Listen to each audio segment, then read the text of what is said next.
Exactly. They'll be better martial artists. Yep.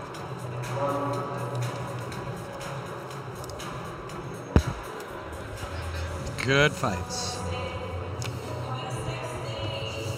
7:24.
Если вы посмотрели внимательно презентационный ролик, следующий чемпионат мира из Казани откроется в Шанхае. Что ж, перед тем, как увидите судейские коллеги готовятся, еще раз поднимите все правую руку наверх.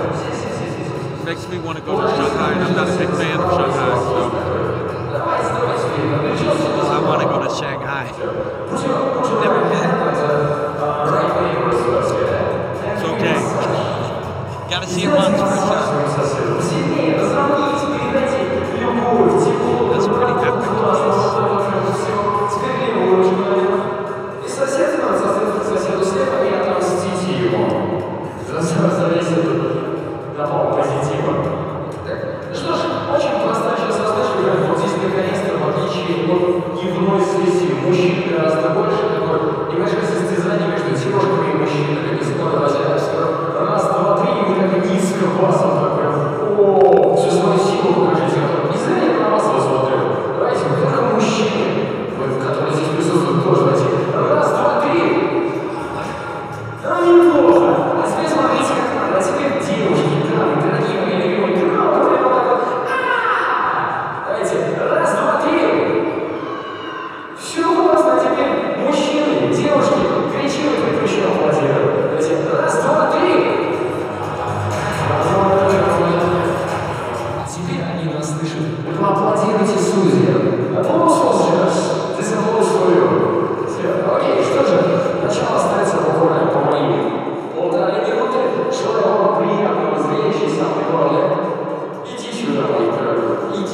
Сначала промашись, я очень. Промашись, я молодец. А сейчас есть традиция для ваших прекрасных лиц. Он от воздушных поцелуев отправляет свою улыбочку. Он делает воздушный поцелуй, и красивый голос. Нет, второй. Значит, раз, два, три.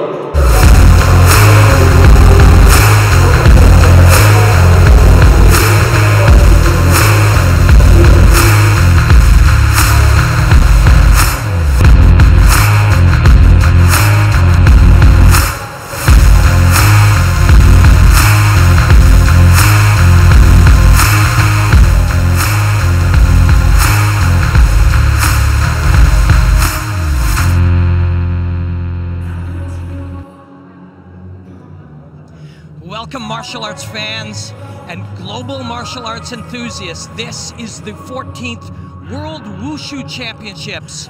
We are coming to you from the Gymnastics Palace here in beautiful Kazan, Russia, in the Tatarstan Republic. Here it is, the Kazan Gymnastics Center, also known as the Gymnastics Palace.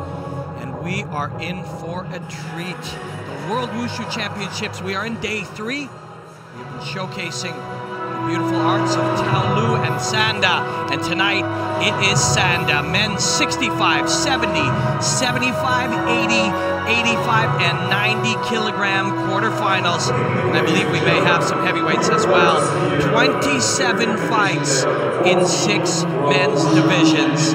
This is going to be a great night of combat. The beautiful art of Sanda, combining the striking with the hands and the feet, with the grappling, wrestling, and throwing. It really is a complete and beautiful martial art.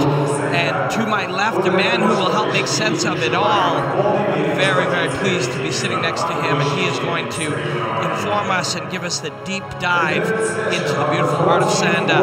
Mr. Tony Sims, a lifelong Wushu practitioner, competitor, and coach, and International Wushu Federation judge and platform referee. Tony, welcome back to day 3. Hi, Robin. It's great to be here, and we're in store for a real treat today. Yeah, and I don't think we can overstate even the very first fight that we're going to see tonight. Absolutely.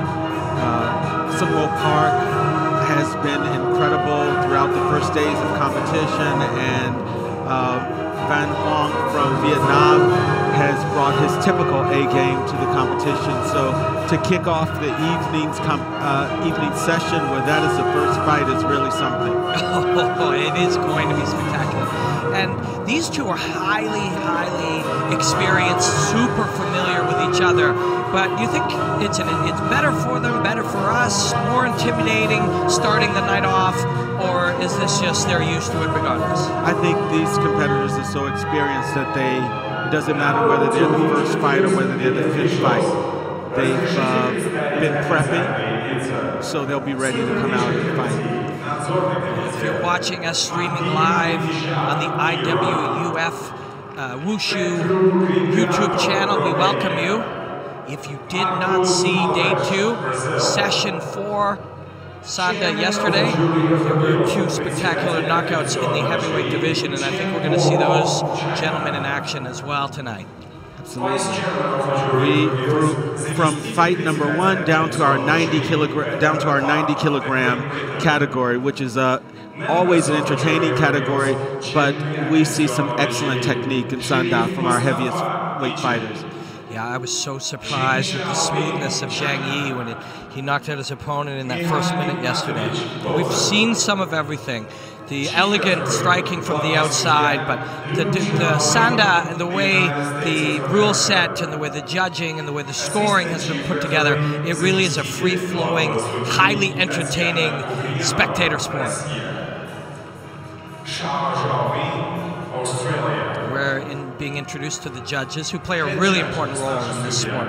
Tony, you're a judge. And you were at the judges meeting tonight. Yes. One of the things that is typical for this competition is the very frequent judge meetings that happen both before and after the session to calibrate and ensure that the highest standard of judging, especially as we move into our later categories, we're in the quarterfinals, decisions around who moves to the semifinals. And we start with refresher courses for judges, all of our international certified judges, a few days before the competition, and then throughout the competition continue to have meetings to review and reflect on the quality of judging so it stays at a high standard. We're going to touch on the judging and the scoring throughout the rest of the competition. We have Wushu competitors, Sanda competitors, martial arts enthusiasts who know Sanda very well, but we welcome new viewers as well. And Tony, let's talk a little bit about the scoring with the striking. What can our audience look for? Well, our audience can look for whether the opponents are striking into eligible or legal target areas. So that's the torso, that's the head, that's the thigh. The torso covered where the pad is legal scoring area. The head is also a legal scoring area. There's a series of scores based on whether the opponent is thrown and the person who initiates the throw lands on top or still has balance. If they still have balance and they're not touching their opponent, then they earn 2 points. If they land on top in the throw or are touching their opponent in any way, loss of balance, then it's only 1 point. But as we move throughout the fight, I'll help explain that. Yeah, and our combat sports fans will see very quickly the way that the striking, the punching, and the kicking blends in with the wrestling and the throwing. It really is one of the most beautiful, near-perfect combat sports, and we're going to be underway immediately. Seungmo Park from Korea in the blue, Van Cao Huang from Vietnam in the red. These were two spectacular performers in the round of 32, 65-kilogram men. We're underway.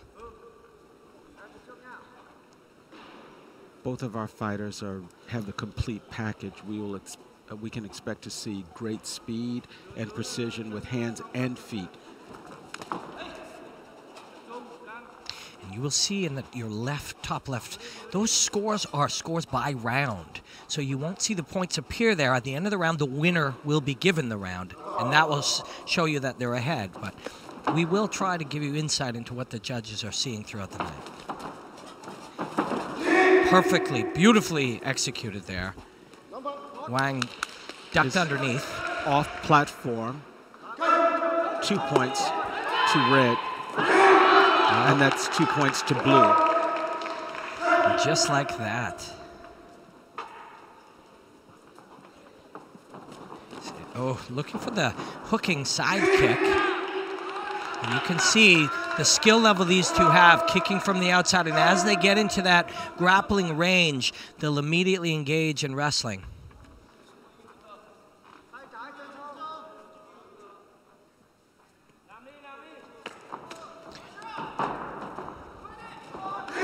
Ah, nice stuff. Wang gets inside and takes down Park. And that was a 2-point throw, Tony. Yes.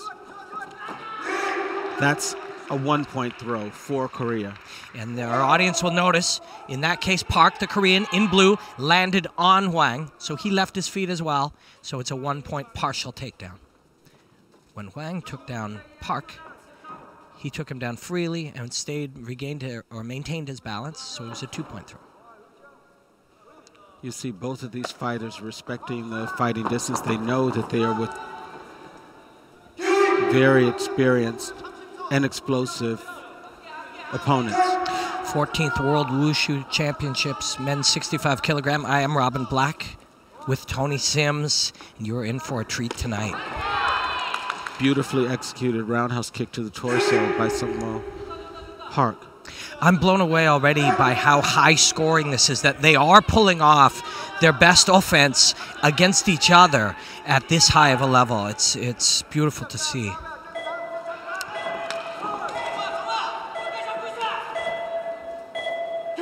But here we also see, at a high level of competition, just a couple of points separating these fighters with the last 4 seconds of the round. Could go either way. So the judging is fluid and ongoing as the strikes take place. You can see on the back scoreboard, you saw there for a moment, 3 judges saw it for Seungmo Park from Korea, and that will give him the first round. This duck under, change the level, duck under, and blast him from the platform, the lei tai. There was the kick, but responded by Park with the throw. Caught kick, something you will see. It's been a key for me as a martial arts fan to see the way that the takedowns and the grappling create such a true reality in the striking in this art. When you kick and somebody grabs your foot, they can throw you to the ground or take you to the ground, and that creates a real true honesty in the striking arts. Robin, we had a very evenly matched first round.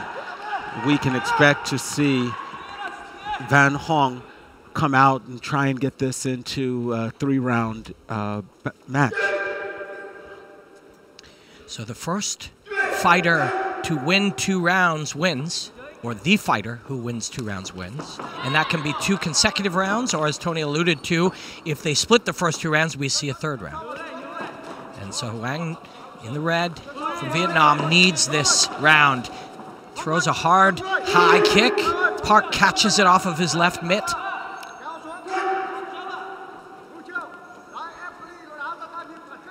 This could easily be our gold medal final. But through the luck of the draw, we have it here tonight. And you see Wang fire Park from the Lei Tai.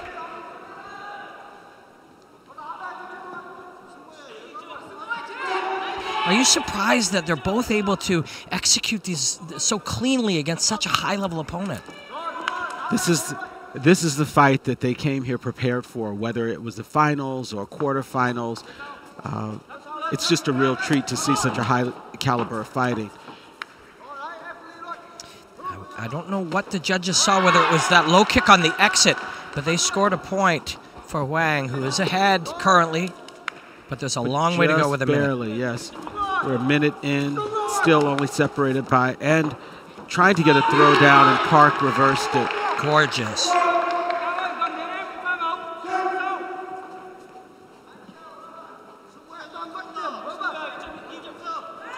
So it is very close. Both of these fighters exemplify great footwork. If you look at their footwork, the movement is light, very little telltale in terms of whether they're leading with their hands or their feet. And because they're in a mirrored stance, Park with his right hand forward and Wang with his left hand forward, there's this open side, a strong side, which is partly what's giving us so much action between these two.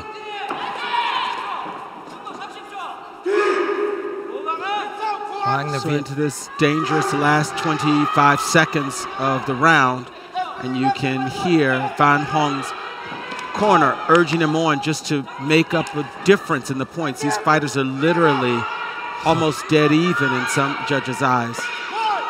A caught kick by Park. And we have Park going down. So for our audience at home, Park is now, and he's down again. We're going to, looks like we might make it to that 3rd round, Robin. And Wang closes. Oh my gosh, that's 2 points. Did it change the balance of the fight? The judges' scores are not. That last kick. Oh my gosh, that last kick did it. Wow. In the final second, that roundhouse kick to the torso changed the outcome of that round. Wang succeeded in taking Park down twice. Once Park attempting to take his opponent down, touched first, then Wang threw him down and was ahead significantly. And down to the very wire. That's such a crushing loss for 2 really skilled competitors. It gave us a great first round. A great win, strategic, technical, athletic, just a beautiful, beautiful victory for Park. It's going to be hard not to be picturing him as the favorite when we go through to the round of 4. Well, it literally was down to 1 kick. The roundhouse kick at the end is what separated this from, and that throw, actually. Yeah, that was a beautiful one. You see the blend of all of the skills as they fought, and that was when Park went down first, and there the second time. Catches the kick and drives down with the shoulder. But it would be Park who would win, and they are happy. because they realized that last roundhouse kick changed the outcome and moved us from a 2-round fight, from a 3-round fight to a 2-round fight. And their fighter is on through the semis, to the semis. We really saw a little bit of everything in those 2-minute rounds. The men's 65-kilogram division has been lightning fast. It's so technical. We've got another good one here. It's going to be Abdelhamid El Haryani from Morocco and Yan Sliapsu from Belarus in the blue.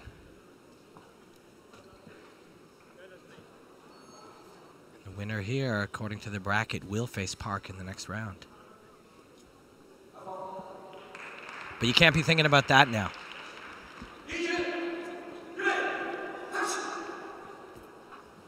El Haryani in the red.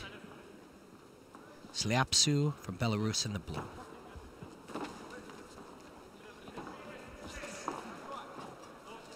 Here's another case, Robin, with fighters with two very similar styles, both a little bit wiry. El Haryani yesterday pulled Malakpour from Sweden into a gunfight with him. And it's some fighters just have that nature. They pull you into their style of fight. And let's see if El Haryani in the red can do that again.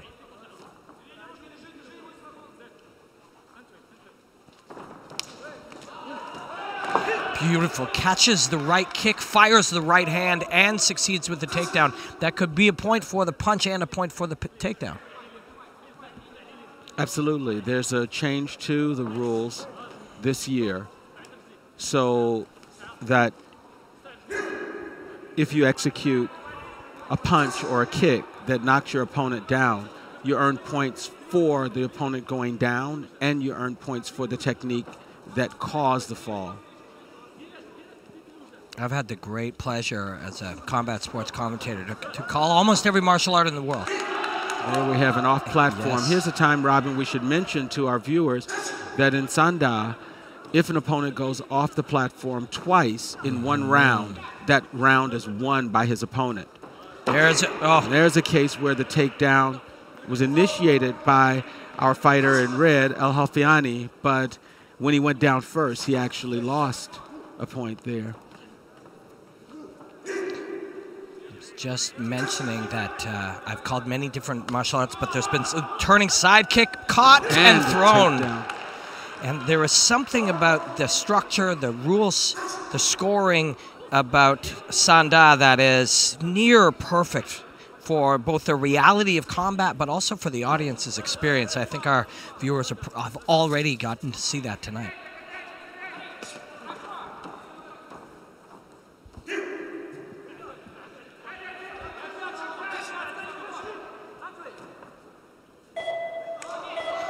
That beeping, if you haven't already guessed, is 10 seconds. It beeps for the... Oh, El Haryani throws a few punches.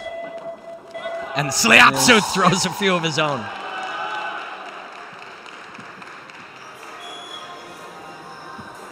For our viewers who have had an opportunity to follow some of our fights, they will notice that these fights, the point spread is a lot closer as we moved into our quarterfinals. That round going to El Haryani from Morocco. And Sliapsu had his share of landing right there. Just extracts his left hand and allows Sliapsu to fall from it there. Elevating that leg to get that throw. Couldn't get it high on the side kick. Takes the trip out.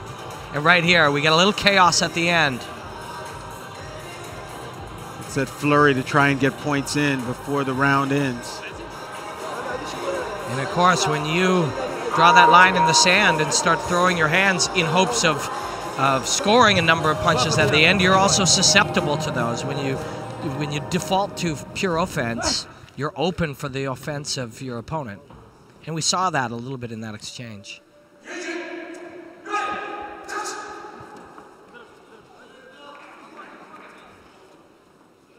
Haryani is looking to maintain this outside distance, even the punches and kicks, just trying to fill the space.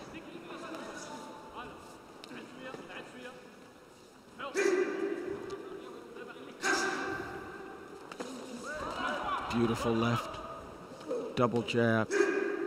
For our viewers, when the fighters are in the clinch, there are no points scored.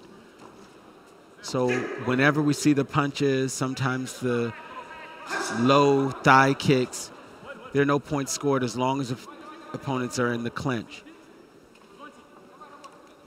But of course, damage is done. It is a contact sport, and when you get struck inside, kicked in the thigh from the clinch, that right there, that uppercut, good work can be done on the inside that has other value for these athletes, both and there are detriment by the time we're in fight number 3 and your leg is clotted up with blood and your body is sore. This is a tough sport. Both opponents being cautioned there by the platform judge about clenching and holding. Sliapsu landed a few shots, and there was that double jab you mentioned earlier. Yeah. 1 minute down in round 2, and Sliapsu is getting his hands going. There's a low kick in the clinch. No points, but you feel that when you see it. Sliapsu slightly ahead with the judges. That kick may have helped him a little bit.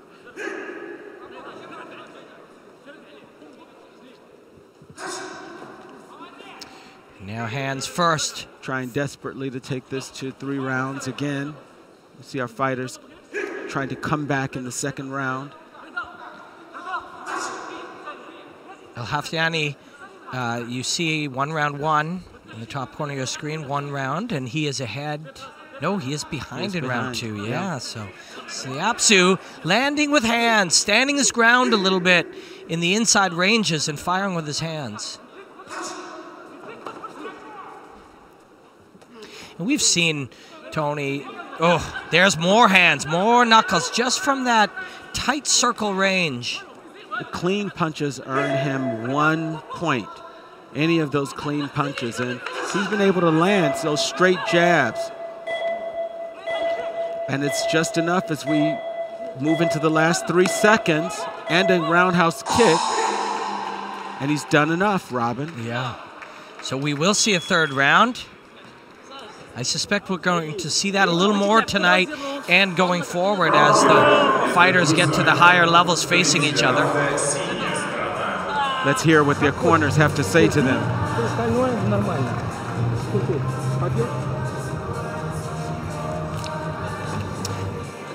There's an exchange.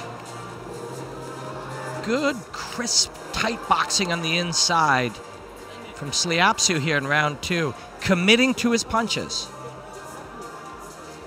Hard work on the inside and punches his way out.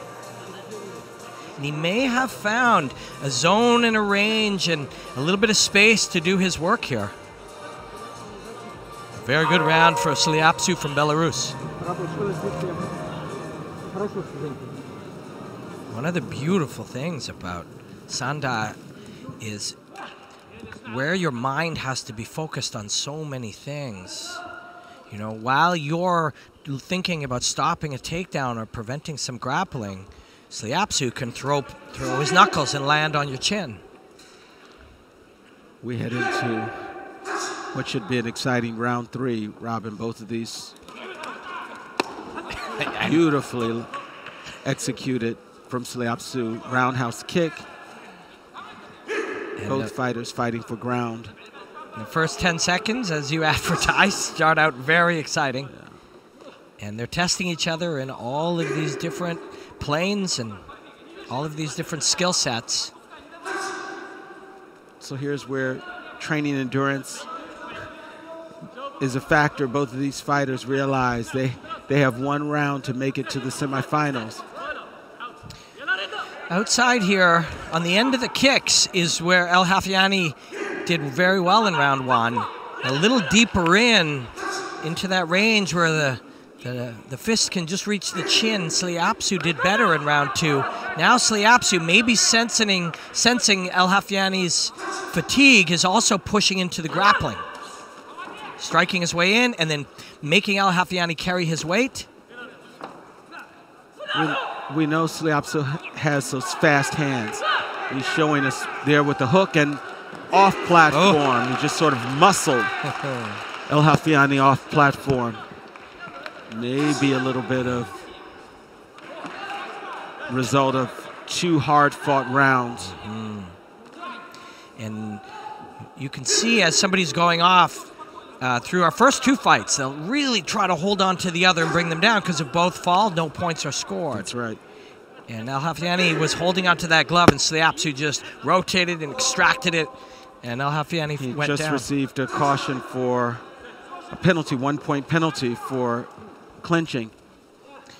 So a very good first round for the Moroccan, but round 2 won by Sliapsu, and he's starting to pull away here in round 3. He's pulling away in big fashion, Robin. It's a noticeable fatigue level there for El Hafiani. He's trying to grind it out. Credit to these fighters for what it takes to get up on the lei tai here after multiple days of competition. There's just so much to deal with. You know, the aerobic and the anaerobic conditioning, and your systems get taxed as you have to fight from the outside, but also this grappling wears you in an anaerobic way. And that has been the difference here so far. But as we say that, you see El Hafiani fully committed to these last 20 seconds. Well, there's a snap to Sliapsu's punches. We know that's his weapon. El Hafiani is getting some punches out. They're just a tad bit slower. Look at that. He's leading with his left hand, earning points there in the last 5 seconds. Kicks on the exit for 2 more points on some judges' cards. Yeah. And so through 2 fights tonight, we've seen a beautiful, beautiful fight between Hang and Park. And then tonight, in fight number 2, we see the importance of conditioning and athletic attributes. Well, these fighters fought their hearts out there. 3 rounds is tough to go to this far into the competition. So a really great performance by both men. Credit to them both for a great match. This is the highest level of combat. The World Championships every 2 years. You don't get better than this, and they don't take it, no athlete takes it any more seriously than the athletes we see here tonight and have seen all week. And if you can just imagine how tough this is, not only are you being struck, you're being wrestled, pulled, dragged, thrown. The psychological pressures of dealing with so many different threats and weapons. Psychologically fatiguing as well. Great performance by both men. Sliapsu goes through to the semifinals. And we will keep it moving all night long. Fans, you will see as the one fighter's hand is being raised, 2 more are on their way out. Al-Ghazi Ali from Jordan and Ruslan Pireliev from Azerbaijan in the blue.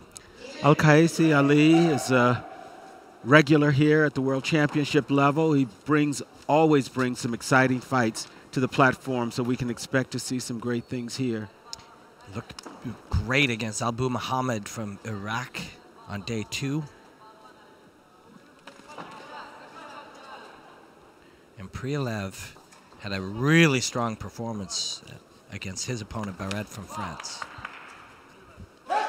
We can expect, especially in this category, in 70-kilogram category, as we move throughout the night, to see some very heavy punches from our fighters. Sanda, day 3. Men's 65-kilogram quarterfinals. We will move, as Tony said, to the 70 after this fight and 1 more. As we establish the 4 men who will be in the semifinals. We've seen Park already and Sliapsu through to the semifinals. Prialev from Azerbaijan in the blue. Ali from Jordan in the red as Prialev comes in. You'll see them drop their hips. There's a little game of whose hips can be lower than the others sometimes when they enter into that grappling. And Robin, as we've seen with our first few fights, here again as we move in just under the first minute and 10 seconds of the fight, very low scoring match.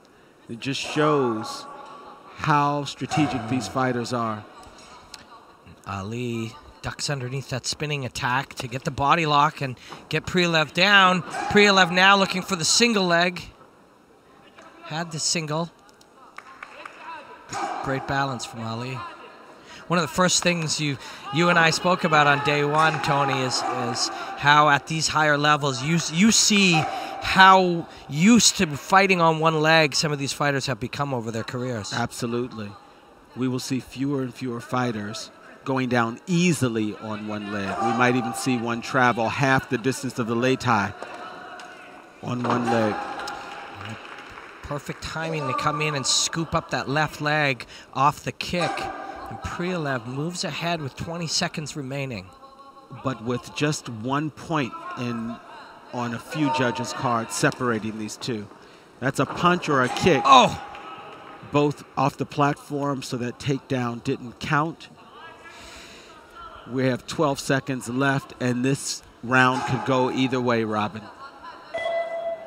One score from either one will put them ahead. And that 1 point just gave an edge there. And now we'll see him fight for the takedown, and it is reversed. And it is Prialev who ends up on top, I believe. Yes, you're right. And now he's a little further ahead, and he takes that round. That round is separated by margins of 2 points. 1 point, really close round. I just continually keep appreciating the different aspects of the structure of this sport itself. But you're almost forced to take risks late in a round because the winning and losing of a round is so important. That was really well done there by Prialev. The winning and losing of a round is so important as we get down to 30 seconds, 20 seconds, and 10 seconds. It is just so important to get that action that we see so many points scored. And it's just in the structure of the round itself and the importance of these points.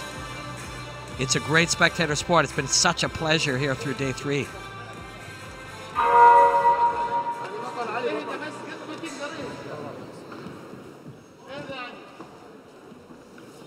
And down just to those last 10 seconds, and now you own that round. It's just, it's so big. A little up jab to come in by Prialev, who Ali tries to take him down. Prialev reverses it. And all the judges see 1 point for the partial takedown for Prialev.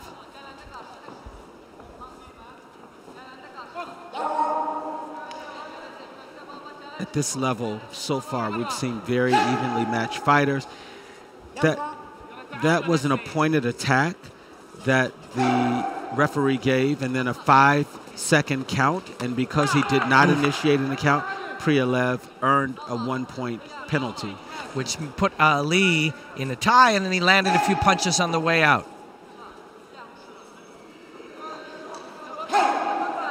14th World Wushu Championships, Kazan, Russia, and the great sporting Republic of Tatarstan. You asked me before, Robin, about some of the changes from the most recent rules, and that was a change. Originally, there was an 8-second count, and it's been changed to 5 seconds, so it's really short. Fighters have to adjust to the fact that if they don't move in 5 seconds now as opposed to 8 seconds, they'll be penalized. Both that beautiful spinning side kick there. Both that change, as well as the change of getting the point when you land a blow. Oh, ducks underneath, and I believe no score. When you see the judge cross their hands and swipe away, it means he had already called stop before the technique was executed. These rule changes seem very obvious to the informed eye that they're made to create even more excitement. When you have to act within 5 seconds of being told to act, that forces action. And the platform referee is alternating that, Robin. So if he tells blue at 1 point to start, the next time he will tell red, so that it really is a matter of equity in terms of fighters who haven't engaged. We certainly understand that hesitation. They know these fighters are powerful and fast. Inside trip, performed successfully by Prialev. I know we've already, through a couple of days, brought some brand new fans to Sanda. Tell your friends, this is the ultimate combat sport. And Ali, who is one of our experienced fighters just received another penalty. 15 seconds remaining. A spinning back fist there from Prialev. 7 seconds remaining, and Ali down by a number of techniques. He has to land a few two-pointers to get back in. Oh, Prialev went down, but he actually ended up, he actually should have ended up, yes. The referee just corrected that Prialev actually went down, point to Ali, but it wasn't enough to change the outcome there. Al-Ghazi Ali looked very good throughout this competition and performed very well tonight. This is hard for Ali. He's used to making it through. And as the game continues to improve, the athletes continue to improve. And good sportsmanship from both of them. It's tough. You could hear him, but he still gave credit to his opponent.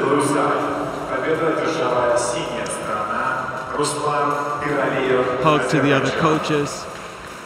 Great credit to these fighters. We'll never get tired of seeing that as an aspect of the martial arts, is the respect that the athletes have for each other. And there you see how tough it is once you get into that grappling exchange. Reversals and reversals, striking outside of the clinch with a big left on the exit. Prialev was able to get a few takedowns in different ways. We see her from the underhook with the inside trip. Ali's right hand comes out, touches the mat.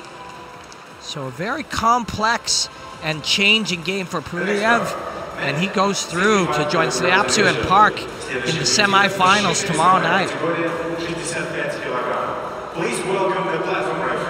We will get our last semifinalist from this fight. Some of our other Taolu commentators were talking about being excited to see Teng Zhang again. And we will see him against the Russian. Well, this is our first hometown fighter for the night. Ali Dalgatov. Yes. In the blue.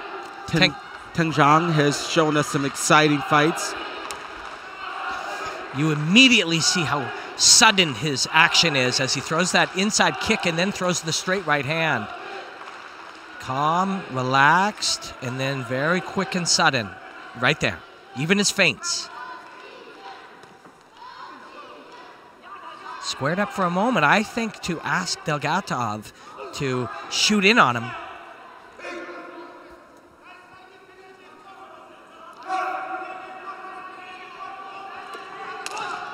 There's that reaction time. And the left hook from as well. Both fighters. Zhang is starting quick, but you see Dalgatov not just accepting it. Throws the kick as they separate. Both fully formed Sanda artists. Beautiful side kick that we've come to see from Zhang throughout the competition. In his earlier rounds, he fought with that side kick. Oh, and you see some points for Dalgatov. Very different body types, different mannerisms. Dalgatov perhaps could try to bully Zhang. Although I don't think Zhang beautiful throw. Yeah. He could sense the shift in balance and was able to throw him down. And as you pointed out, different body types. So that's his skill level in terms of understanding subtle movements and throws.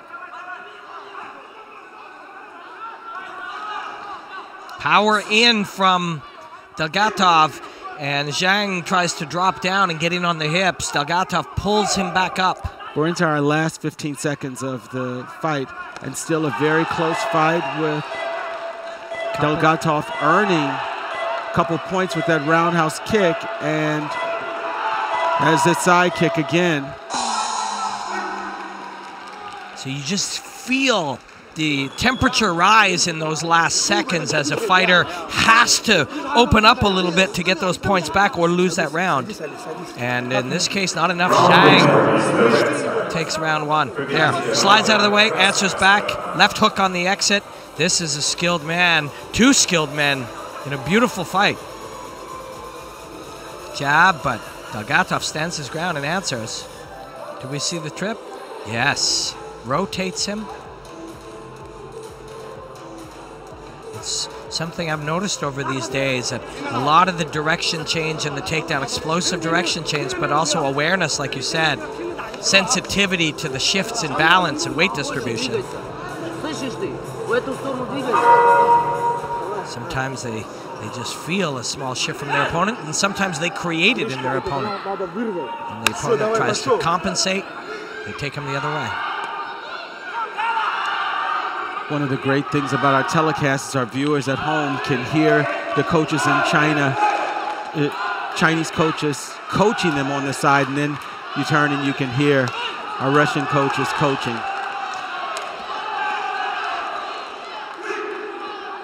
We welcome combat sports fans from all over the world.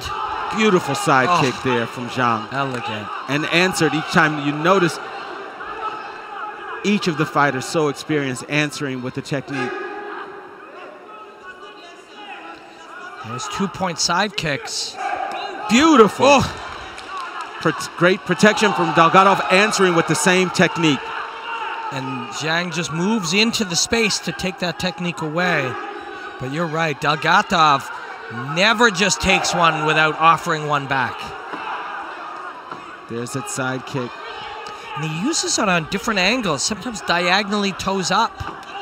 Similar technique, just placed a little different. Zhang is so fast with firing off his back leg with his thigh kick. We saw a front leg push kick. 1 minute and 10 seconds remaining in round 2. Zhang ahead 1 round. Dalgatov at home will get aggressive, but also smart and tactical as he tries the turning side kick. Boom. We could hear that thigh kick from up here.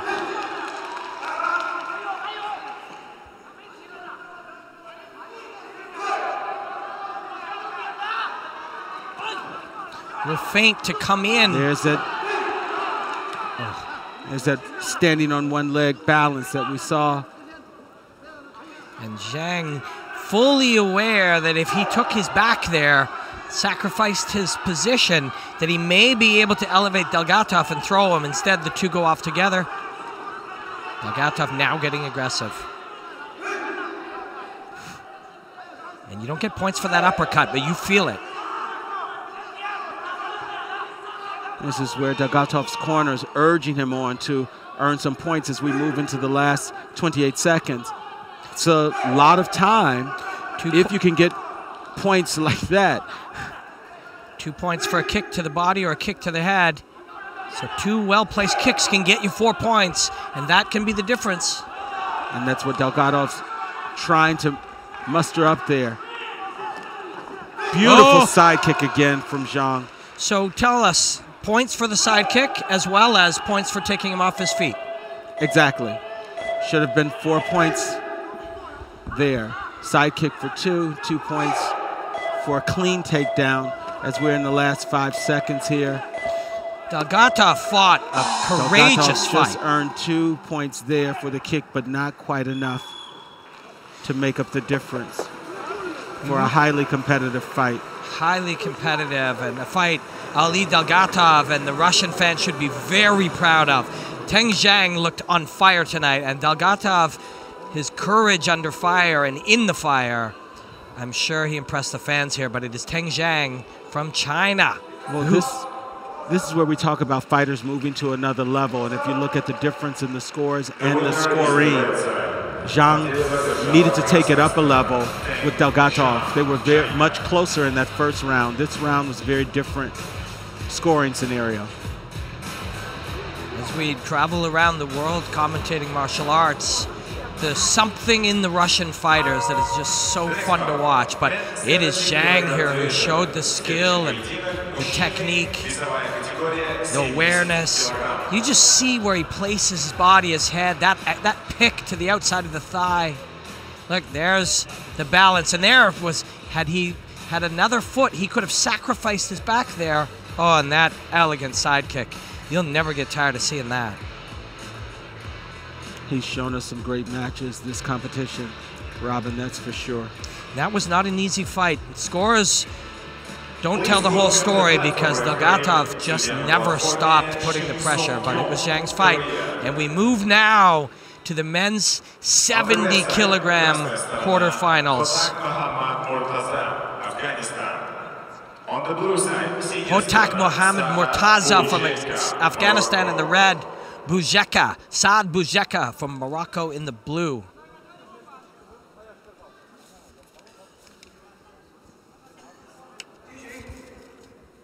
Morocco's also given us some great fights this competition, this 14th World Championships. And immediately comes in, tries to convert from single to another option, but stopped. So he might want to tuck that away, that this is a fighter that if you're going to spend a lot of time going low to grab. And just as you were saying that, he goes upper body, but then slides the left foot in behind and gets the outside trip. So he was thinking, he was reading your mail, Tony.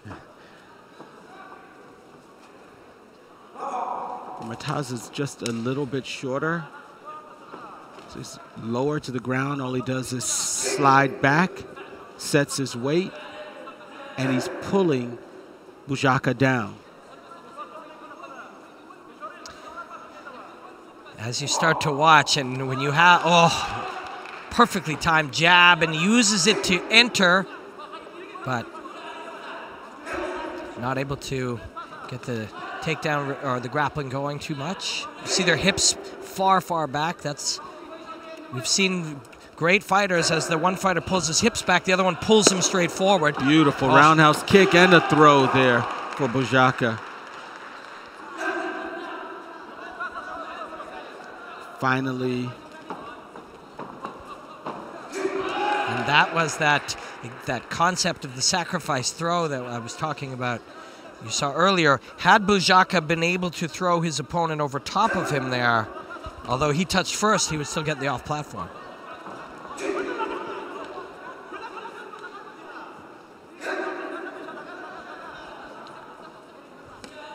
Bujeka. You see a contrast from some of the fighters. We just watched fights where you didn't really see a lot of pushing off platform unless they were at the edge. So fighters who were very confident about the weapons that they had other than being able to get them off platform from the center. Here, we've seen a couple of efforts of trying to earn those 2 points with off platform. On both sides? Yep, both opponents. Bujeka landed a few side kicks, turning his right foot to the front and putting his weight a little heavier on the left and intercepted Murtaza. As we move into the last 20 seconds, he's just slightly ahead here of Murtaza. Murtaza in the red. Expect that aggression to come out now. Pushing.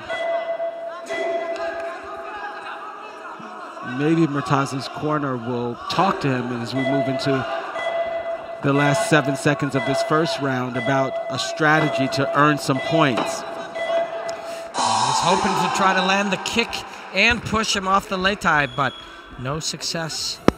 He has a very wiry opponent who's... Round winner is the blue side. Победитель раунда синяя сторона. Bujeka shows some very different looks out here. There's that trip right after identifying and pops in with the left hand. There, fakes the one side kick, throws the second, catches the kick, rotates him and takes him down. And tries the throw. Side kick right here.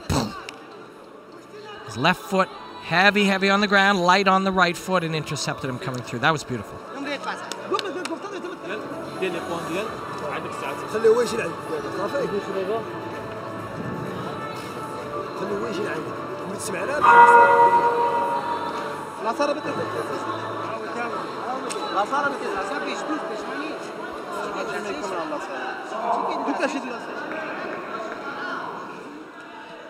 And Robin, that was the difference in the fight. Bujaka was able to use some weapons to score points. Both fighters were busy during the fight, but the scoring for Bujaka is what earned that round for him. A lot of action, but not necessarily scoring points. Let's see if Murtaza can turn that around. He's got that weight on the back leg again. That cut kick. Slipped that roundhouse kick in, and it earned him 2 points. We talked about this yesterday. Sanda is a rule set. It is, you can compete in the art of Sanda with your background as a kickboxer or a Muay Thai fighter or a Taekwondo fighter. And it's been that modern open-mindedness of Sanda that has allowed it to grow so quickly and evolve so quickly as these different martial artists bring in concepts from other arts. Absolutely. Sanda is agnostic in that way. That's the competition level. You use the rules, the guidelines of the Sanda competition, but they don't tell you that you have to only practice Sansho in order to do that. You can bring kickboxing, you just have to adopt the rule set of the competition.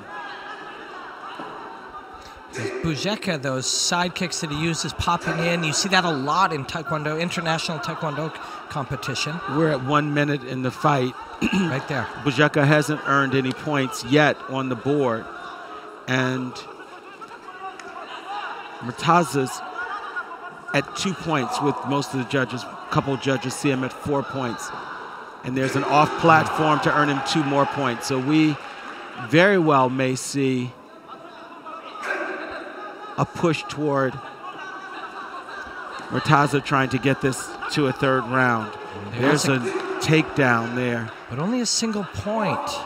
No, that's 2 points he earned. Yeah, he did. Big difference there. Because when you're one guy, and there's a punch, that's got to land. That's got to score. Only one judge sees it. Clean right hand. Tell us about what the judges are looking for, Tony, to score one of these techniques. Well, in Sanda, you're looking for at least characteristics related to moving your opponent because of the strike, the sound, the accuracy of the strike, and then what type of response your opponent. It's one thing if you're able to throw a shot and they block a shot.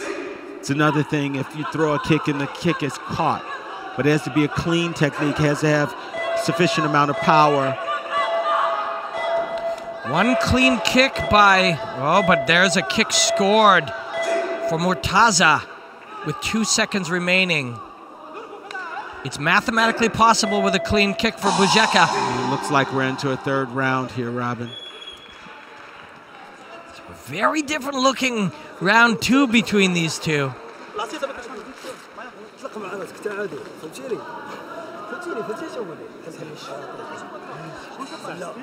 Creating and maintaining the space there for Murtaza, but Bujaka tried to throw him off, caught the kicks, moved to the side, and fires and releases. So there's an example of that was a glancing kick, but also caught, so it wouldn't have scored points. We've seen fighters tonight trying to get to just that point, those points to get you into a 3rd round, and here Murtaza's been successful. Murtaza's been successful getting to that 3rd round.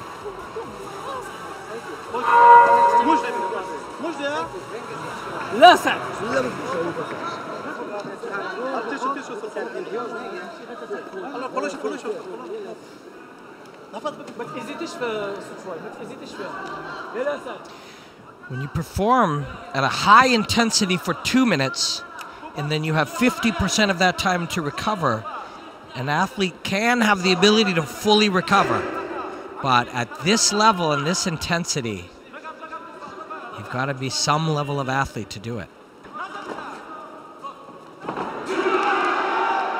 He almost earned it, but to our viewers, anytime the opponent that's thrown off the lei tai is still holding on to some part of the body of the other opponent, you don't earn the off platform. Murtaza's trying for it again.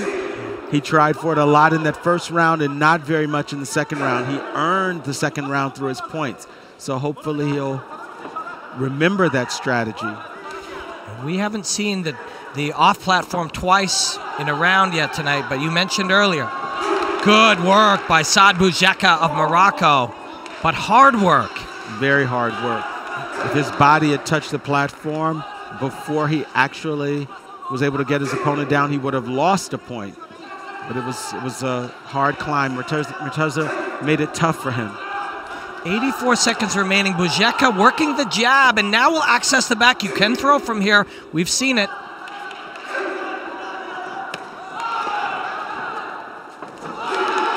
Just a little bit of a slip there with the push to Murtaza, and that gave the 2 points to Bouzeka. Now 72 seconds remaining. Goes side kick again, but read by Murtaza. If you go to the well too often, the anecdotal information is there. And he got the off platform to get him up 2 points. But Bouzeka, Saad Bouzeka, Morocco in the blue. He's trying to get him off platform to earn the round. This is where that off platform is his strategy to earn round 3. Bouzeka's ahead here, needs to be aware and hold on. It can be so tantalizing, the idea of getting it finished and saving yourself a minute of hard, excruciating, fatiguing work that may or may not go your way. And so it's so appealing to get that throw off. Both corners really coaching their fighters in these last 40 seconds of the fight. Clinchings, not scoring in both of them. Bouzeka's corner trying to get both of them being cautioned by the referee. They can't earn this costly penalty of clinching. That roundhouse kick just earned 2 points for Murtaza to move him even closer. 33 seconds, this could go anyway. Bouzeka with just a slight lead there, and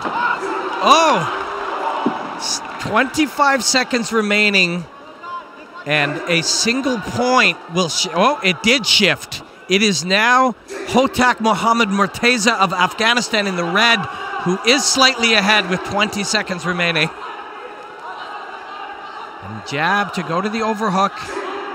And a punch on the exit.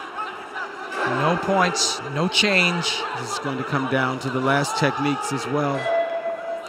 And they hear that sound. A single key point, a punch to the body there for Bouzeka. Both off, 4 seconds.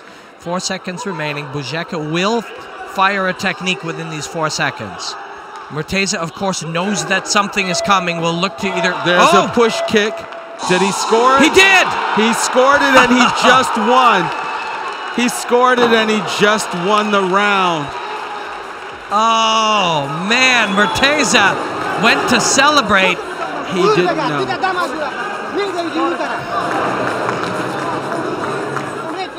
And Murtaza's coach is feeling the stress. But it is Bouzeka who celebrates the push, sliding inside kick. We saw him work that very well in round 1, and in the final second lands the side kick to win round 3 and the fight. It's disappointing, but we've seen this already. We saw it in one of our early fights, right? With Vietnam. The thing is that the fighters never know how many points separate them. If their corner tells them that they're ahead, they never know how far ahead they are. In this case, that kick that earned him 2 points was enough to give him the round. He came back close, really working early in the round. Caught that one. That was beautifully done, a ledge behind the thighs. And he was off platform. Jab to the grappling. It's taken down, back and forth it went. And it was the final side kick in literally the last second that took it for Morocco. That was exciting. Now our next fight, Robin, that would have involved 70 kilogram Ryan Donald from Great Britain. you told me has withdrawn from the competition. He withdrew late today. Injury to the right hand and the right foot. Which is not unusual here at this level of competition. We're a few days in. I was really impressed by Ryan Donald too, and excited to see him fight. So Galal Fatifu from Egypt will go straight through. But Ryan Donald, fantastic fighter, defeated Yazid from Jordan in the round of 32, and then Wang from Morocco in the round of 16. And there we see the Egyptian Fatih will go through. But Donald is an exciting fighter. And Great Britain trying to emerge as a team in Sanda. Mohamed Saifi, another one of our familiar faces here in Sanda.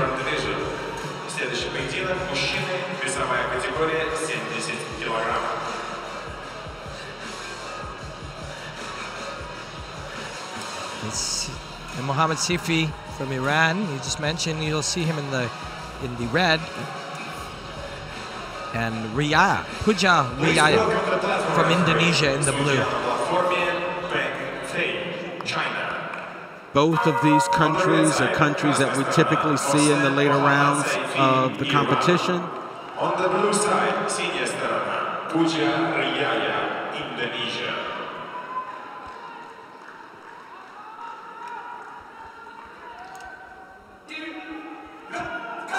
They know each other well at this stage, and I'm sure they faced each other a few times. I'm sure you've refed or judged this matchup before. At this level, these guys will know, and their teams will know a lot about them. Motion, Mohamed Sifi, for sure. I've had the opportunity to judge him a few times.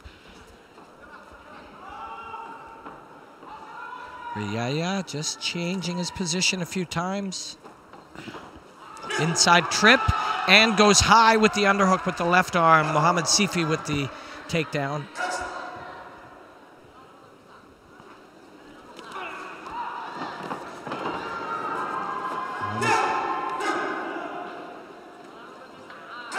Riyaya circled back into the center. Mohamed Sifi inside kick. Still just up 1 point for that clean or that partial takedown.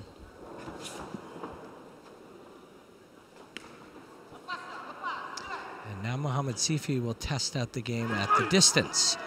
Riyaya fires to come inside. Mohamed Sifi ducks underneath, takes the hip, changes direction, and takes Riyaya down for another single point. Beautiful speed on that spinning back fist, followed up by a roundhouse kick. And then an overhand. They saw the roundhouse kick, and a couple of judges saw the overhand as well, I believe. And he is ahead. And that low kick scores as well.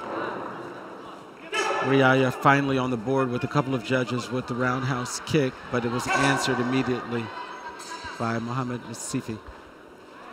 At these high levels, for our audience, if you imagine it, simultaneously, these athletes are both fighting and competing, if that makes sense. You fight within the clinch, you fight in places that you're not scoring to create scenarios in which you can score. And Mohamed Sifi, you can see, is being able to pull off that combination very well.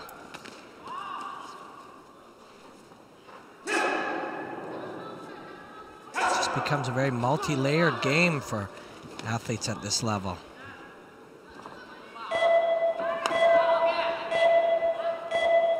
There we have Riyaya trying to use some of his weapons that we haven't seen him use very effectively so far. And that's what we need to see more of for the second round. Instead of just responding to Mohamed Sifi, who is both very strong, good on his feet, great wrestler. We've got to see the weapons. Let's see, maybe his corner is going to coach him on some of those things. Spinning back fist to the left kick to the right hand, goes down, up, then reaches through to that thigh and rotates. Changing it up. Oh, that is gorgeous. That is the beauty of the grappling and wrestling arts of Sanda. Mohamed Sifi, you saw in all those exchanges, very skillful martial artist, but also expressing his martial arts from a very high athletic platform. He's an artist, but he's very much an athlete.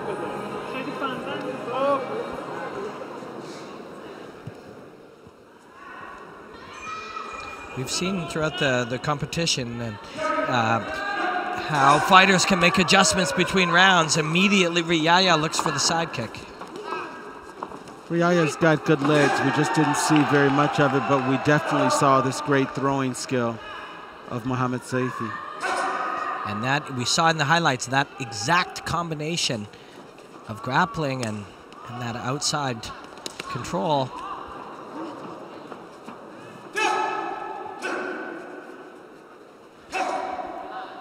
And Riyaya has a couple of assignments here. The second best thing to do would be to stop Mohamed Saifi from getting in and getting a clinch on him. The best thing, well, off platform. Off platform. The best thing to do would be to intercept him coming in, trying to grapple and score points of your own. And that's where Riyaya is having the challenge from the very experienced Mohamed Saifi, who looks to throw him. It was a good example of him neutralizing the throw from Mohamed Saifi. And a nice roundhouse kick. But Mohamed Saifi earned those 2 points back with his own throw, clean throw. And a second off platform, and the round is done. But no, yep, second off platform. Yeah. Hold on. Was that just the first one? No, it was the second, but when Mohamed Saifi fell off, I believe they suddenly changed the signal to both off. Oh, appeared okay. to. I guess he hadn't established that he was on the platform. But he is in control, no doubt about it. It is on Puya Riyaya.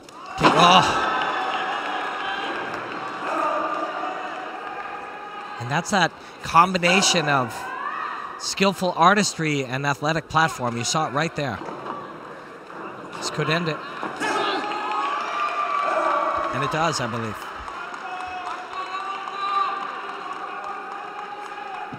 That man looked very good.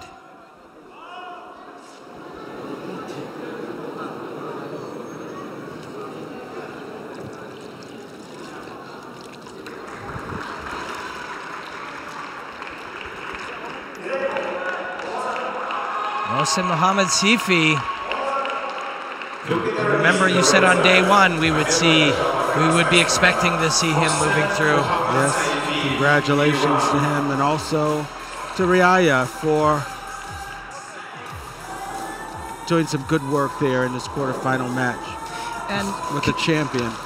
Continually looking to find different ways to get through this. Reaches through behind that thigh for the knee tap, the off platform. Throws him down, catches him, and I believe this is the one. Yeah, he never established his balance. Oh, yeah, he fell off the platform at the end there. But this time he got it done. On the blue side, And the winner of this bout tomorrow will face Mohamed Saifi. Bouabed Abdelhadi from Algeria in the red, and Kanatbek Abdoughani from Kazakhstan.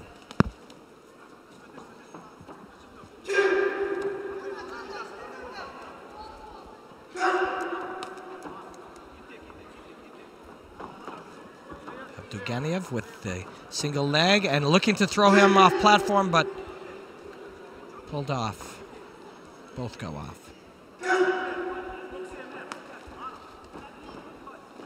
Del Hadi cradles the outside of the leg.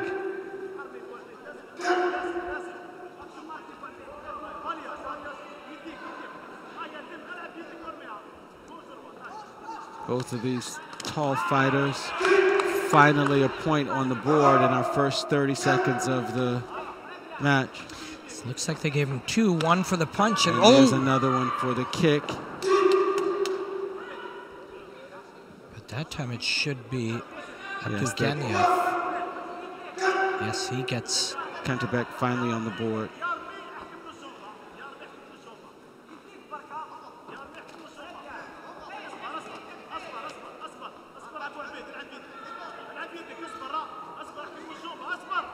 Algerian in the red, doing very well from the outside. Right hand up high, left hand down, inviting.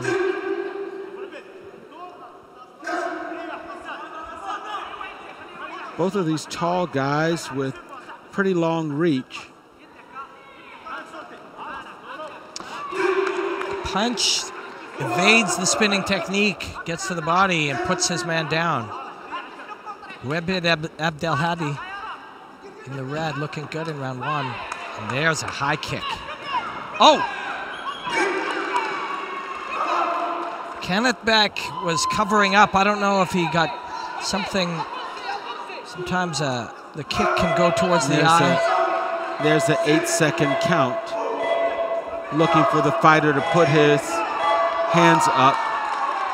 His hands are down, which means that the fight is over. I don't know if it's a damage to the nose or kick near the eye, but it was a high kick with the front foot. Just shifted back, not so much a switch kick as just a shift in weight to get that left foot up high. We'll definitely see a replay of that. Actually, I want to make sure, did we say Kyrgyzstan for Kenneth? Kyrgyzstan. Oh, yeah, Kyrgyzstan. My apologies.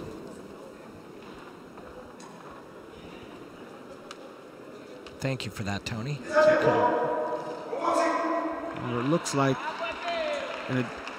mostly disappointed, but no serious injury that the doctor has come over to take care of. And that's what we want, of course. You know, it's a combat sport and it's a full contact sport. Abdelhadid on to the semifinals, overcome with joy there. Yeah, that's a nice way to be able to finish a fight. We saw right there. And that's the right hand and the takedown. The right hand again. I think it's on the separation, maybe. A good back and forth fight. That was so well done to get right there. Just shifts the weight back and gets the foot up. A kick inside the headgear. The kick made it look like inside where his eyes are, yeah. Kantabek. Possible that the toes went inside to the eye. Well, the Algerian goes through. Young man from Kyrgyzstan.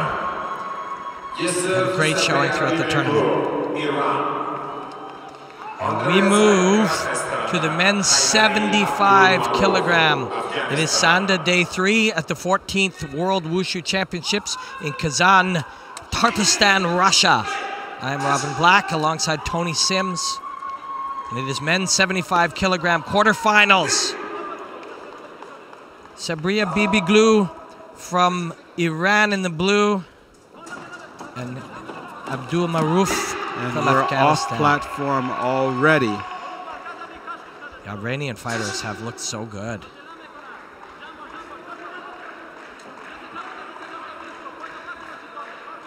Sabriya Bibiglu ahead. Fast hands. Fairly upright stance at that point. Oh! Both fighters off platform. You see the strategy from Abdul Maruf against the opponent with the high up stance. He's looking to push him off a second time, but he is.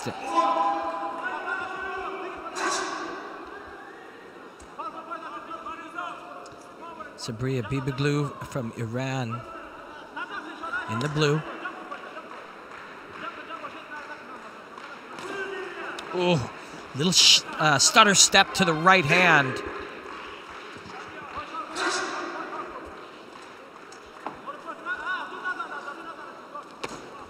Beautiful roundhouse kick there and a takedown. Great action here. See how different. Oh, this time it is Sabriya. Partially off the platform, but not enough to score a point there. Also still holding on to his opponent. Beautiful right hand. Oh. And a push down. So, Little snap down. Hard right. Yusuf Sabria Bibiglu from Iran looking good here. Gets the double block up against the high kick. Fake hook spinning back fist. That time we're off platform. Second time. Yes. Round one, Yusuf Sabria Round Bibiglu. winner is the blue side. Победитель раунда синяя сторона.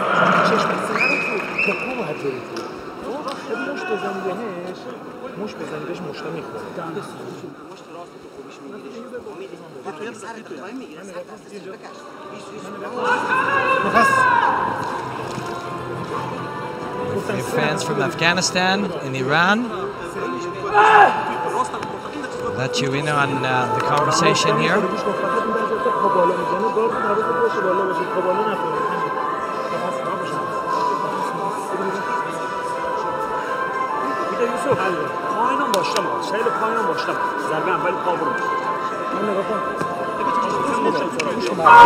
First off platform, Sabria Bibiglu.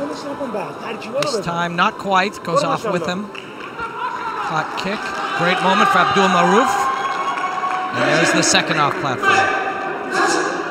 If you're watching us on the IWUF Wushu YouTube channel, please subscribe, hit the subscribe button, and join us for the beautiful art of Taolu tomorrow, as well as 2 sessions, one in the morning in Russian time, that is, and one in the evening. Look at this.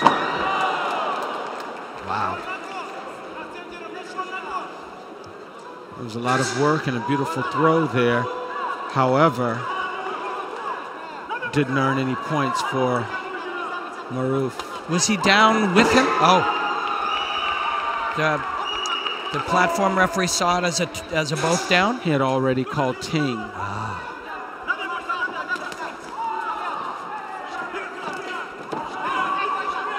Which means stop. And there's a first off platform here in the second round for Sabria Bibiglu, earning 2 points with that to get his opponent off the platform, and another off platform would end the round again. And the fight. He is landing that straight right hand. Just bounces back ever so slightly to invite Maruf forward. There's that second off platform that we were talking about, Robin, and with that, Yusuf Sabria Bibiglu is on to the semifinals. Round one, pushes Maruf from the platform twice. And round two, accomplishes the same feat to take the fight. Iran looking very good here at 75 kilograms.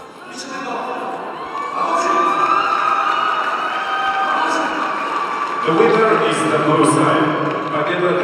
Follow the International Wushu Federation at IWUF_official on Instagram. Yes, there is your winner, Yusuf Sabria Bibiglu. See some of his work here. Beautiful catch just on the heel. 75 kilogram division. Defends here. But yeah. Throws him off, and one more time. So we've seen all different approaches here already tonight on day 3. And we keep it going. Ismail Aliyev from Russia and Fal Musa.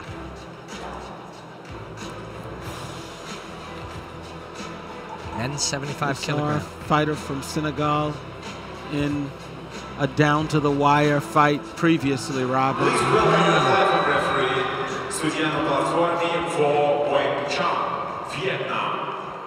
We know that he's in for a very tough match here with the hometown favorite,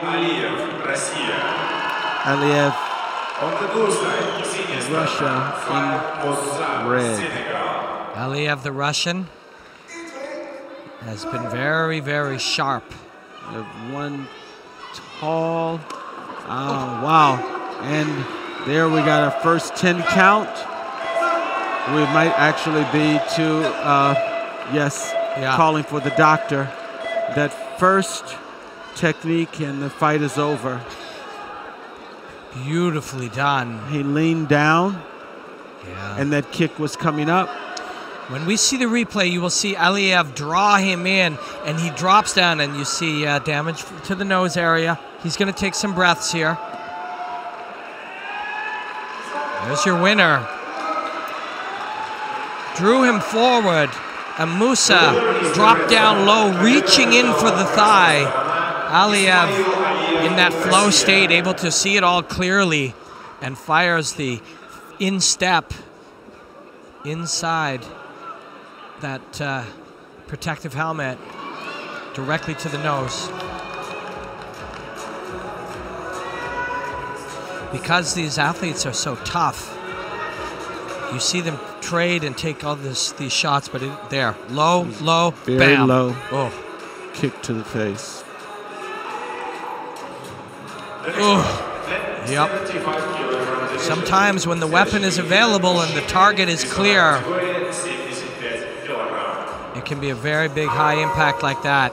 And if you've never experienced a broken nose or other damage that is part of combat sports, it can be shocking. Aliyev with the clean win by knockout. Please welcome the platform referee, судья на платформе Александр Радулцев, Kazakhstan. Elibu Jebrail against Traian Ustin from Russia. Romania. We have Romania here. Traian Augustin Rus from Romania. From Romania. My apologies. 47 fights a day. So many great athletes from all over the world. In fact, we have over 500 athletes from 64. There's the first off platform there for Gabriel. Beautiful. Gabriel.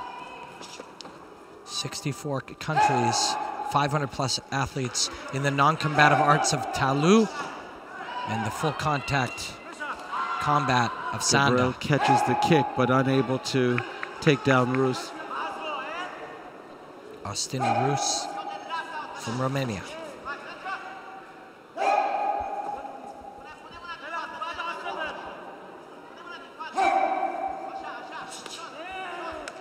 So points on the board for Jebrail from Lebanon, and striking now.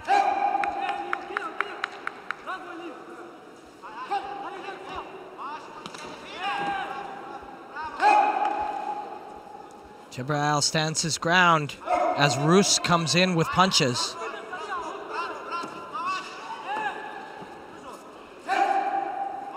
He saw Rus hesitating, so Jebrail fired, but no points there.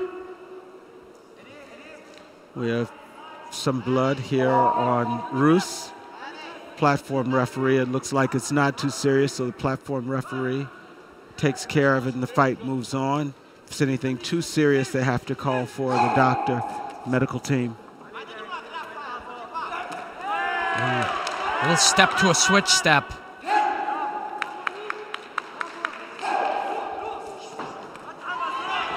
Right hand by Rus on that exit. Jebrail will look to pull him down. 1 minute down. A lot of action. Jebrail in the red from Lebanon, a little bit ahead on the judges' scorecards.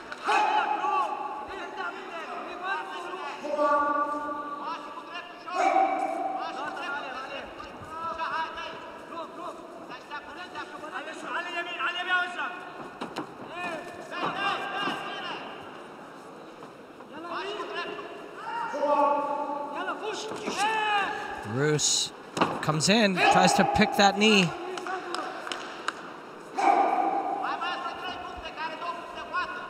Right hand forward for Jebrail. Now Rus goes right hand forward.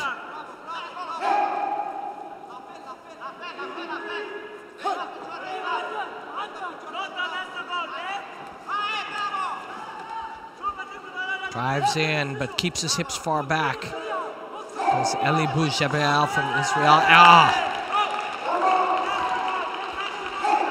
Gets in behind those thighs.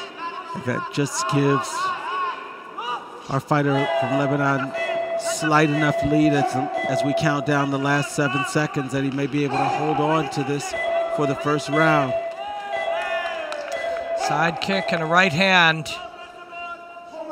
by the Lebanese fighter. And it's a penalty for clinching, but it's enough still for Gabriel to hold on to the first round. Winner is the red side. Победитель раунда красная сторона.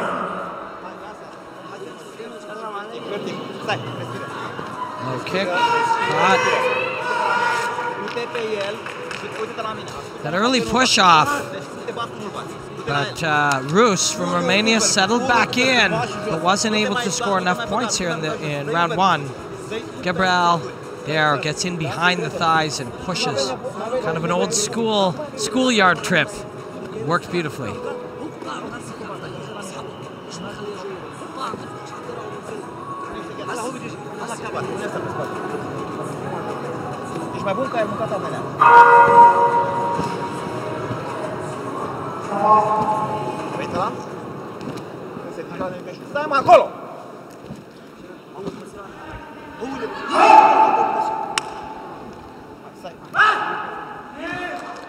See who makes some changes here in round two.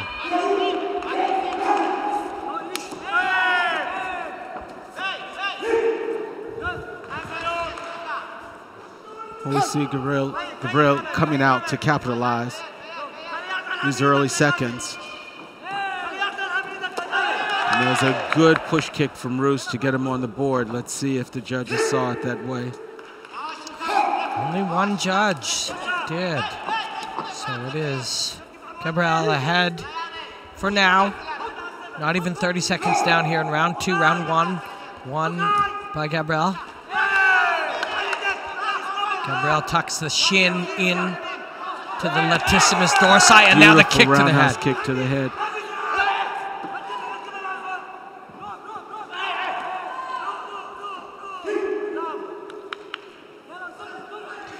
And that clinch on the... Another roundhouse kick to the head. Sometimes our viewers will see a kick partially blocked, but the impact goes through all the same. Hong Feng Red, our red fighter, receiving an, we call it an admonition penalty for clinching, and no score there because the platform referee had already called break. Right hand gets through for Rus.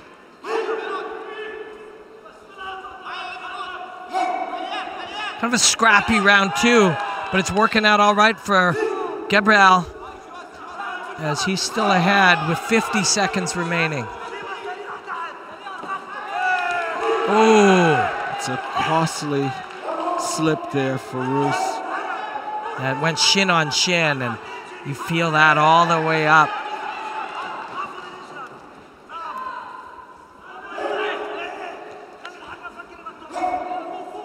So we have Ali Boujabrel from Lebanon pulling ahead now, so expect Rus to get aggressive, and he does. He's been trying to find a striking zone that helps him to earn some points. He's had struggled with that. Jabrel's manipulating the space between them nicely and then lands a left. He's a shorter fighter, so he's reaching up to Rus, but he's been effective in earning points. They've spent much of this fight, both southpaw. Where the countdown, and he's just trying to sort of outlast the bell here and still gets away with the side kick.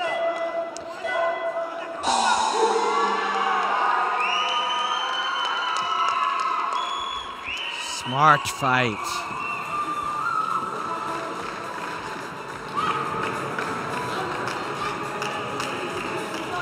Ali Boujabrel wins round one and round two. Well, for these fighters, we're into a few days of competition. They're a little bit battle weary, so it's tougher and tougher as we move into these later stages of the fight. Congratulations there to Gabriel. The winner is the red side. Победа одержала красная сторона. Ali Boujabrel, Lebanon.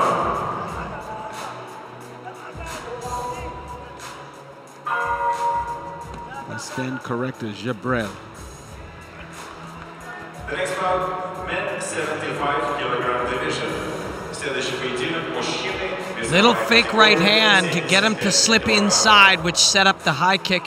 You see it pulled off a few times in this fight. Shin on shin resulted in his man Roos going down. The left hand through space. Big win and beautiful performance. When you look back sometimes at these highlights, you see it wasn't one or two key moments, it was many.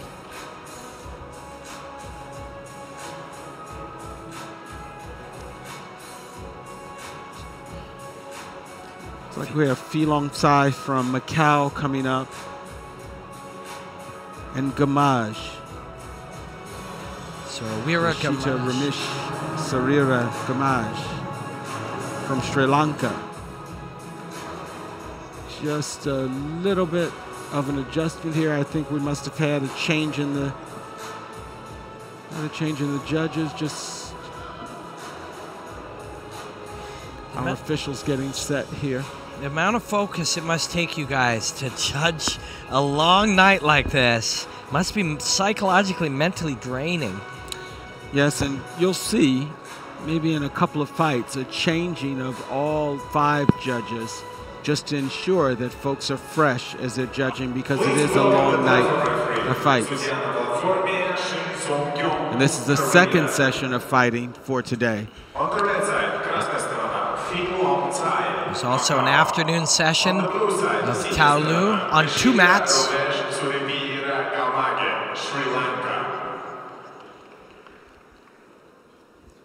This was a new format for us at the World Championships, where we had Taolu and Sanda occurring at different times during the day. Nice roundhouse kick, but a throw there from Gamaj. The shin to the chest protector, you heard it very clearly. I mentioned that earlier. Some of the indications. Drops down low, chest pressure. Gamaj took him off his feet. But these judges looking for the impact of the reaction of the opponent, sound. Sai pivoted nicely out to the side after he landed a punch. I don't know if the judges agree with the word landed.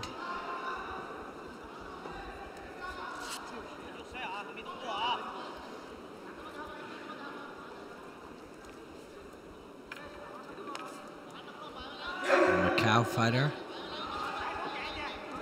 Bouncing in and out, throws a few feints. There's a roundhouse kick again. And we talked about this standing on one leg.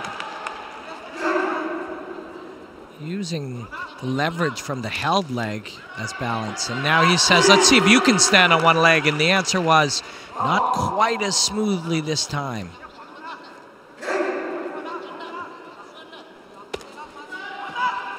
We've seen that very effective roundhouse kick 3 to 4 times so far that's earned him enough points to pull away. And there's another time with that kick.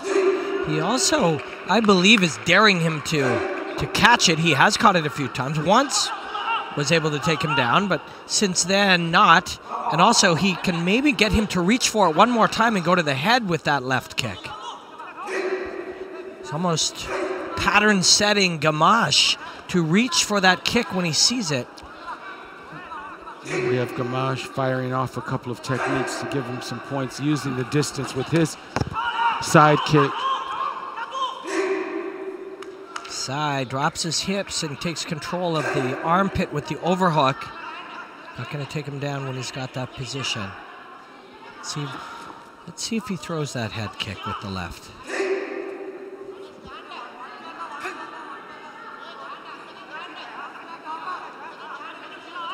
The human mind just starts identifying threats, and it can fall into a pattern of expecting the same thing.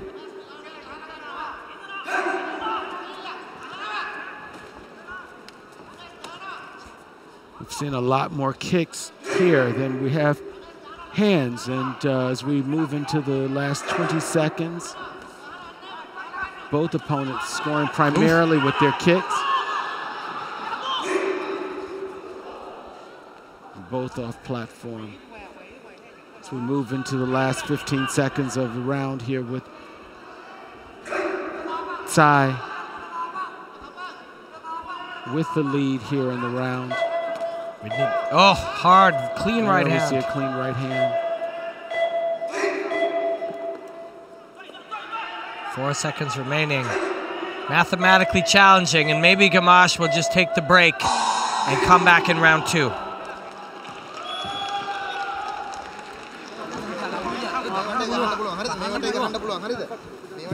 Round winner is the Step, switch kick, the first time, caught beautifully. You saw, both landed, but you saw Gamache's head snap back.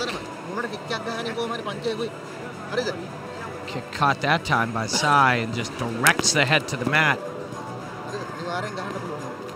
Drops his hips low, takes control of the tricep. Block, hard right off that kick. Checks the next one.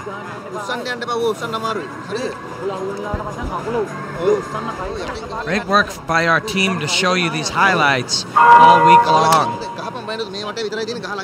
Such a beautiful sport. In its entirety, the story of the entire fight and the entire tournament, but also the moments, those moments that you see just in those highlights. They tell their own little story, a micro story of the fight.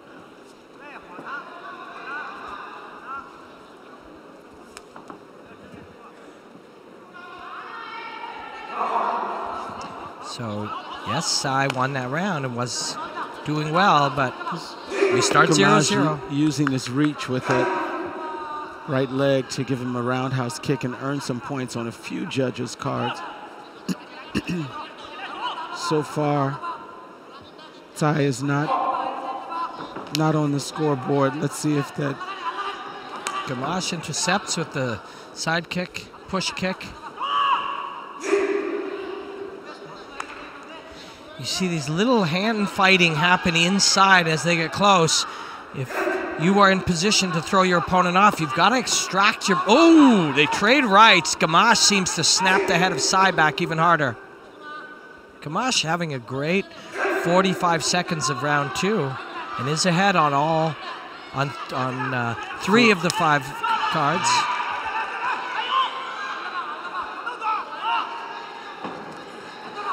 You hear Sai's corner trying to urge him on because they can see that he's behind in points. And there, that roundhouse kick helped him out 3 times in a row, and then Gamache answers with his own roundhouse kick. So it is now Filong Sai behind with 45 seconds remaining after those kicks have been exchanged. Sai won round 1, 40 seconds remaining in round 2 as Gamache gets the side kick up and gets the takedown.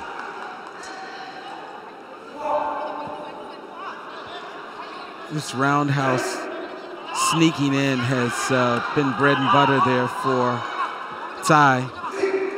Got the jab in that time. At 27 seconds, it's anyone's round.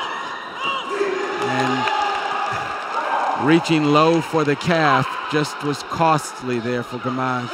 At 27 seconds, it was anyone's round, and at 21 seconds, it's currently Sai's round as we go back and forth here. In round 2 of a fight, round 1 won by Sai. He's now ahead with 12 seconds remaining.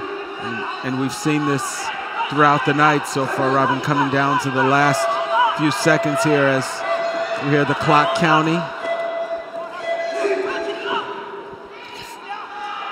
We saw a scary kick on a separation much like that with the head low earlier tonight.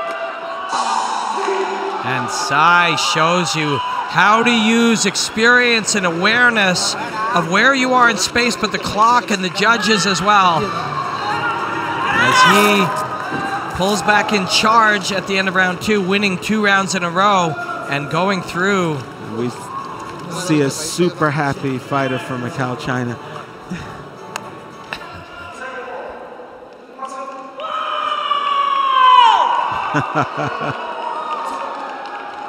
That has got to feel good.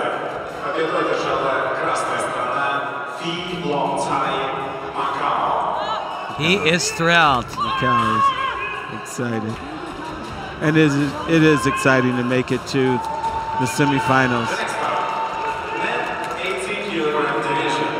Fought hard here, kicking on the exit. Hard right that he ate there early in round 2. That left body kick that you mentioned has been getting through. And if you're any of his potential opponents, like Ali Boujabral of Lebanon, who he shall face next, you might want to be aware of that left kick. So let's get bigger. Men's 80-kilogram quarterfinals, Sanda, day 3, 14th World Wushu Games from Kazan, Russia. Robin Black and Tony Sims, so pleased to be on the call with you. And this Korean man, this young Korean man here, Mi-jung Kim, 80 kilograms, has looked very good against Selim Kanzansi from Turkey. Mi-jung Kim was impressive in his earlier fights, and clearly both of these fighters have earned their way to this quarterfinal berth. We've seen some great fights. Let's see what we have here. See that full awareness of what's going on by Kim, just in a real perceptive state. We've seen this very nimble footwork from Kim, being able to move in and out, striking distance. See the target of the thigh.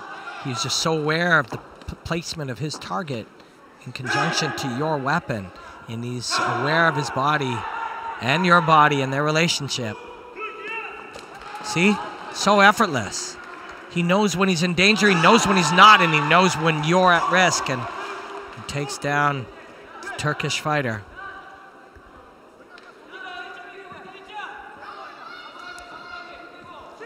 You're in this state of hyper-awareness here. Kim trying to free himself, but can't.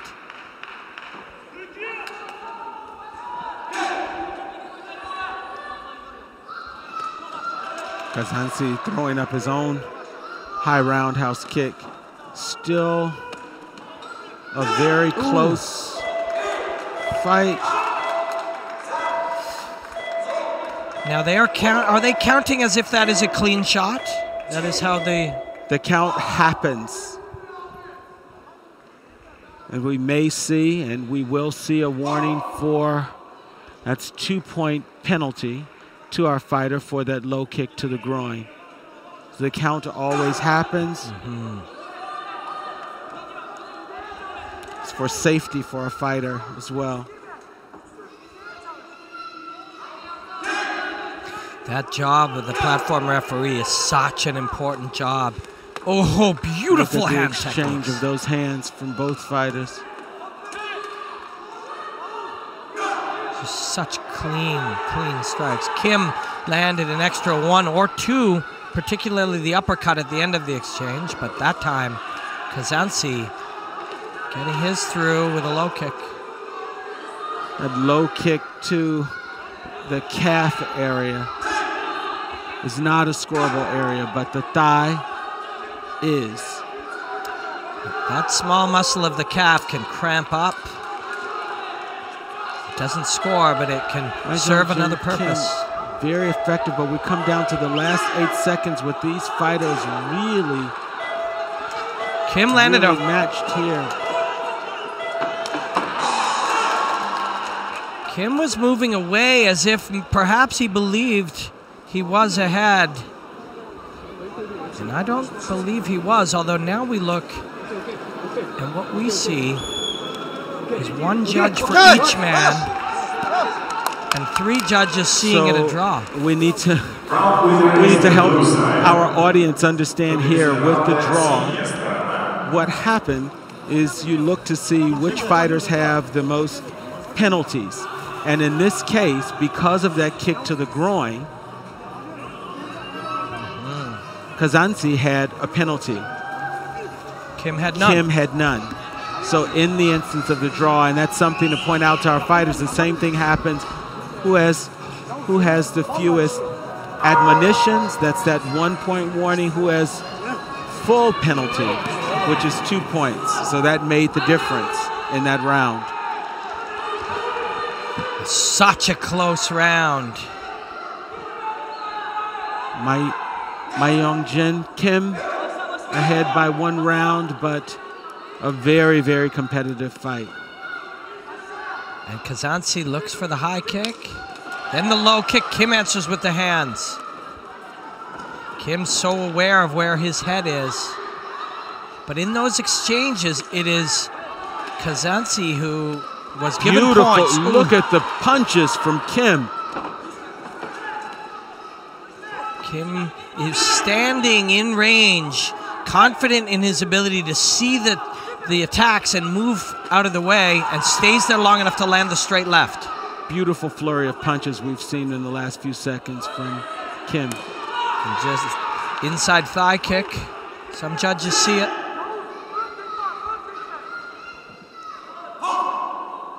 It's a caution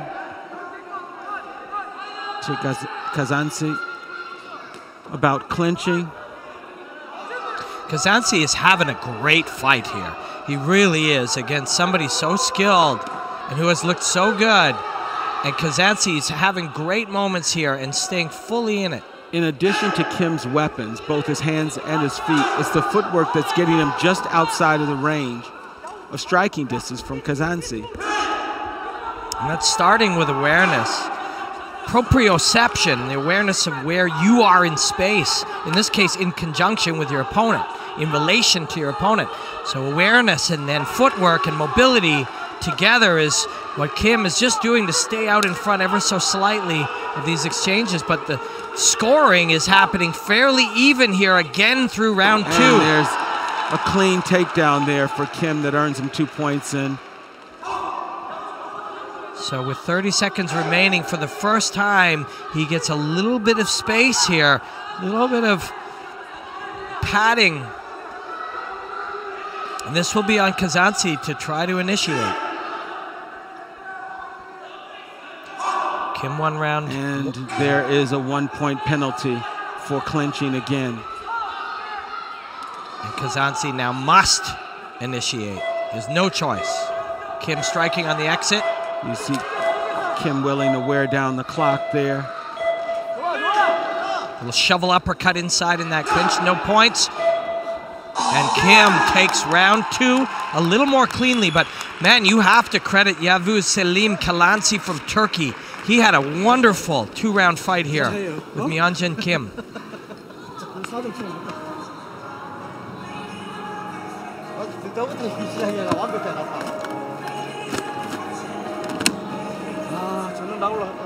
These fighters leave it all out on the lei tai, and it's good to see their corners congratulate them for a great effort. And the crowd is also appreciative of the effort but Myung-Jin Kim on to the semifinals. Of course, these fighters all come here hoping to win, but fighting is also about expressing yourself physically and emotionally in contest with another athlete, high-level artist. And there's no question, Yavuz Selim Kalansi did that here with Kim, but it was Kim and the speed and the awareness in space. The movement. And there as he rotates and turns the chin, countering, taking risks where he needed to. Beautiful, beautiful fight from both men. Myung-Jin Kim goes through to the semifinals. The United States of America. On the red side, красная сторона, Fandino Burnett, Spain. Fandino Burnett from Spain. And you know Chiwi Wang pretty good. You've judged and refereed. I certainly have. Many of his fights.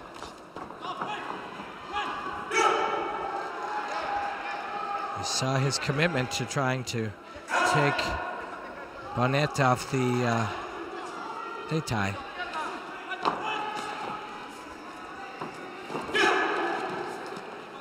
And Burnett tries himself. There are times in this fast sport where you see 3 or 4 huge moments and then you glance up at the clock and only 12 or 13 seconds have elapsed. That's right. Under the lights on the lei tai, it feels like it's a lot longer. The competitor there brawling And there we see a takedown. That was for Bonnet. Quite beautiful. A reversal of a reversal to end up on top by Bonnet. And now he goes, grabs the single. Kick. Good for him. So Wang earned the kick, but Bonnet also earned the takedown. And we have an off platform earned by Wang. Gets inside the striking range of that spinning kick underneath the back of the knee, elevates, and now a takedown from Bonnet. Now it is Bonnet on top. Both fighters still very close here in this first 55 seconds of the round.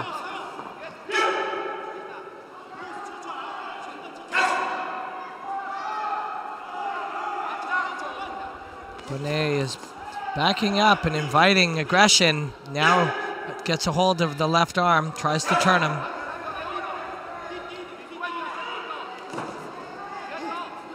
Again, he's got that left arm. One underhook, one overhook for each man, a 50-50 position there. But some of the judges saw a punch there for Bonnet. Enters with the left hand, tries the knee tap, now rotates him with the underhook to take down Wang.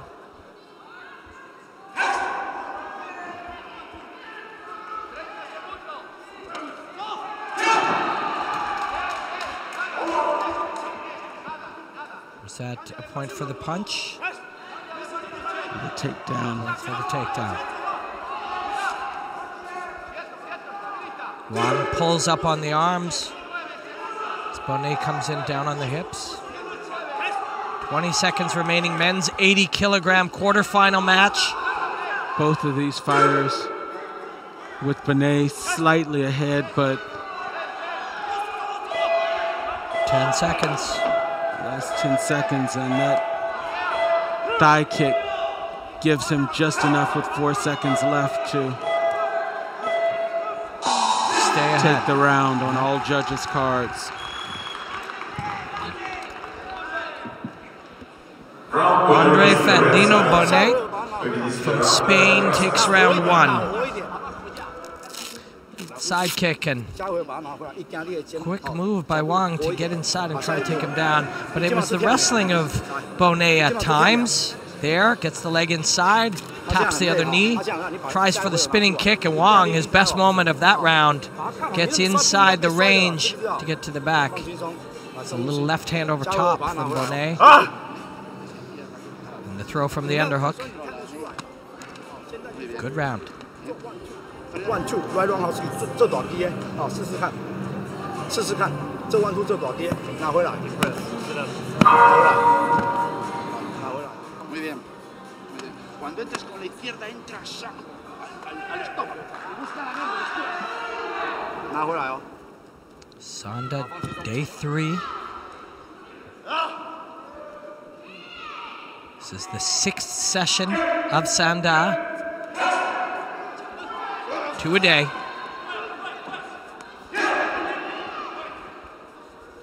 Said at the beginning of the day, 27 fights. There's a nice push kick there from Bonnet. After we lost, Wang attempted to take him down, and Bonnet very comfortable with his wrestling moves. Nice. After we lost Ryan the Brit today, it's 26 fights now. One off platform there for Bonnet to in his pocket as Wang goes off the platform. And a little hook inside there, a left kick to the body, a right kick to the leg. In our first 30 seconds, Wang struggling to get on the scoreboard with the judges. Does catch the side kick, but from the underhook and the head, the takedown by Bonnet. So, but you're right. Wang, who has slowed down here in the second round, still not on the scoreboard, and Bonnet is starting to really come alive here. It would help Wang to use the strategy he had when he came into the fight, although he didn't win that first round. He earned points earlier on in the round. Sometimes when you lose the confidence, you feel like it didn't make a difference for you in the round. Now you're without a strategy there to earn points as we move into the last 50 seconds. May get a point for that one right kick, but ends up being taken down as well. He did get points for the kick with 4 of the 5 judges. Bonnet inviting him in, now penetrates in, trying to get that outside of the knee. A little time goes off the clock, and we still have Andre Fandino Bonnet from Spain quite a bit ahead. Confidence is a funny thing as well, because sometimes as you fatigue, you don't even feel as good as you started, and you're down, and your opponent feels like he's coming on.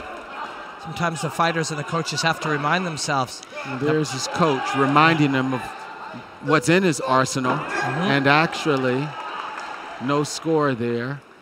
Bonnet was initiating the throw, but actually hit the Leitai first. Mathematically speaking, it would take a ton here for Wong to be able to pull back in, and with 10 seconds remaining, there's always a knockout as possible in a full contact combat sport, and he's trying right down to the end, but it is Andre Fandino Bonnet of Spain who will go through.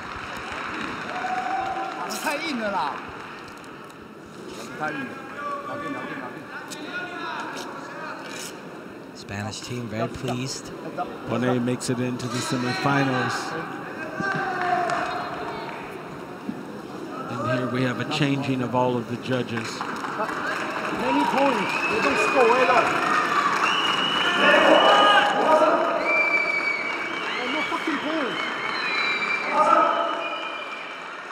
The winner is the red side. Победу одержала красная сторона. Andre Fandino Bonnet, Spain.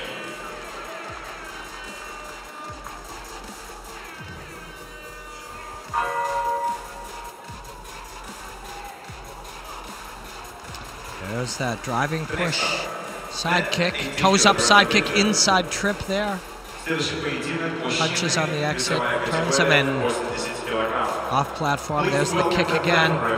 And with the head, control of the head, turning, controlling the tricep, taps the outside of the knee that time. On the blue side, senior Great stuff here. Andre Fandino Bonnet goes through to the semifinals for Spain.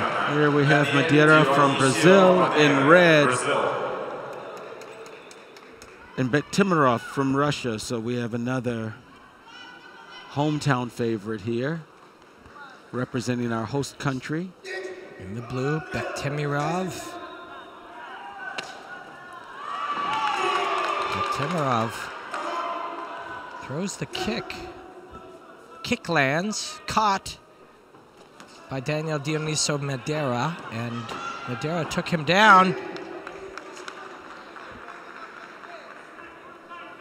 And in all of that time, 11 seconds has elapsed. What a fast sport. And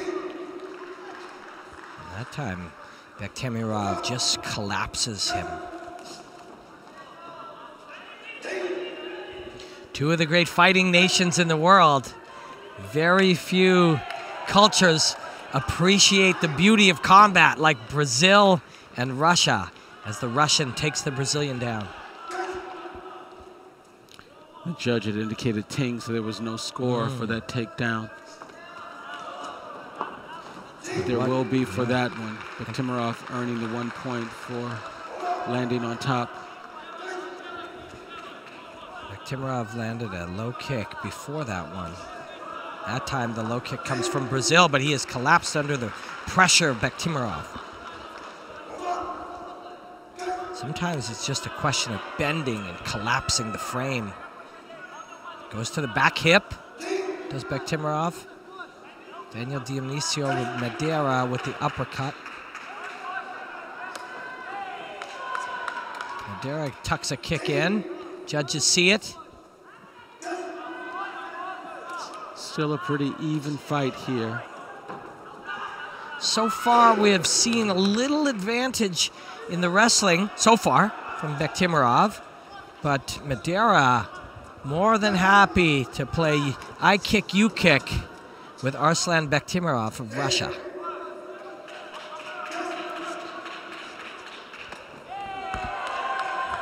Finally firing off a combination there. Madeira and taking the leg, but Bektimirov is a big guy to get down off of one leg. And smart with his leverage, pressuring the back of the head. These are two big boys at 80 kilograms. And they're very much cut from the same cloth as far as the joy you can see them feeling when they're fighting. Bektimirov just adding a point here, adding a point there, and has gradually moved up, in some cases, to doubling the points as we move into the last 30 seconds. Tony, do you think Madeira. That's just experience and awareness in Sanda competition? Just picking away? It's possible. It's certainly the strategy to understand. Now he's trying to push him off, and he can get Madeira off the platform. He stopped there. Oh, so nice.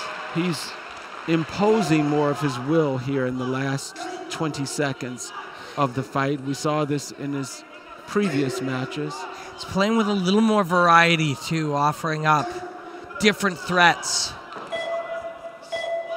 Very complete game. Now goes to the back hip again.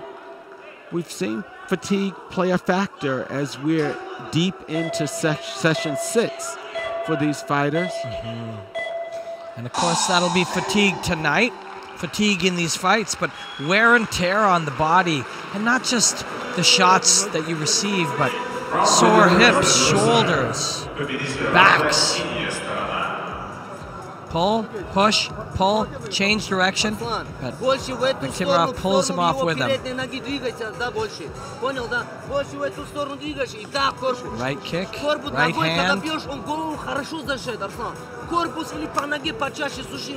Right hand entry, double right hand, push, kick. And yeah, you're right, this is where a push kick may have done it. But the posture of Madeira maybe sent a message that it was risky. And so Bektimirov let him off the hook, but he did take round 1.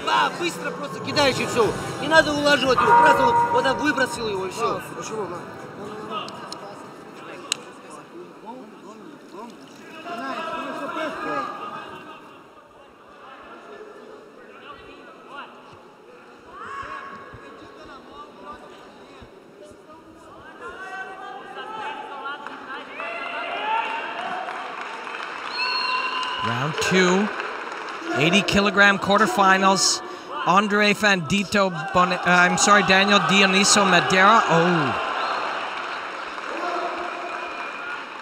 It's Arslan Bektimirov of Russia.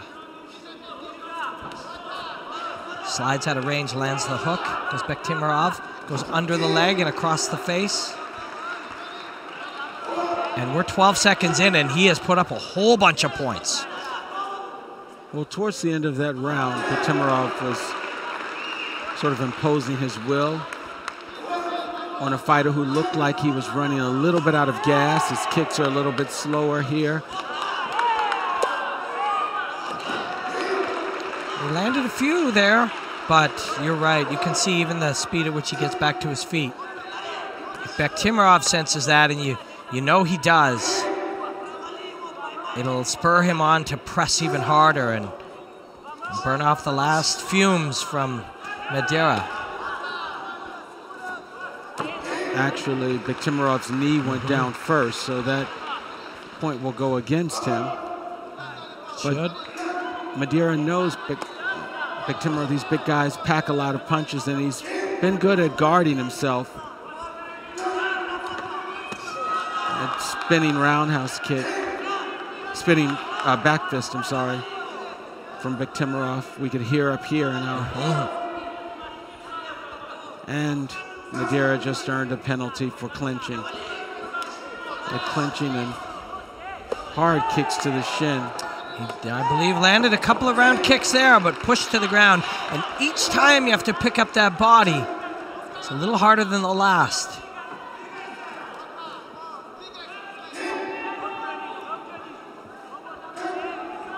Madeira has got a few kicks through, but it is Arslan Bektimirov of Russia here, in Russia, well ahead with 1 minute to go. Keeps the space to try to throw some punches, then takes the space away with the clinch. But you see just a lot of protecting now with Madeira. His effort to get him through the round. You have to give that a lot of credit. Now the arms feel 5 times the weight that they felt less than 5 minutes ago. I believe he touched down on the ground, possibly again there too. Bektimirov is not tired, but Madeira is wearing it right now. Madeira is not able to use his weapons to earn any points here. Sometimes just putting the hands up to protect yourself feels so hard. 36 seconds. Misses with the punch. Bektimirov goes in for the leg.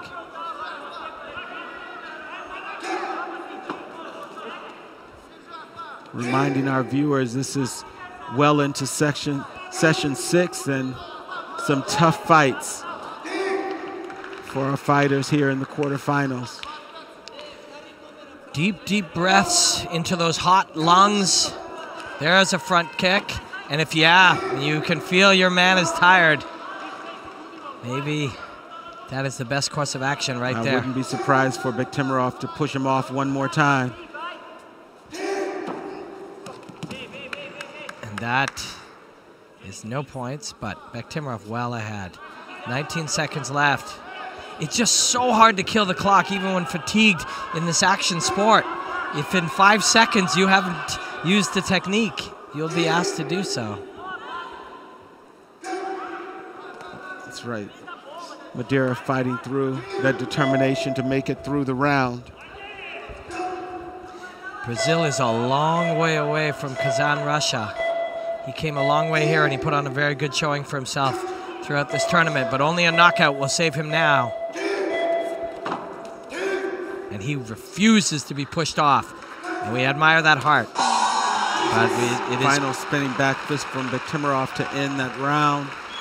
Bektimirov is tired as well. But he gutted it out to take both rounds 1 and round 2 in our day 3 80-kilogram Sanda quarterfinal match. And the audience appreciates his partner in this, his opponent. Right. As do we. But it is Arslan Bektimirov, the Russian, who will go through.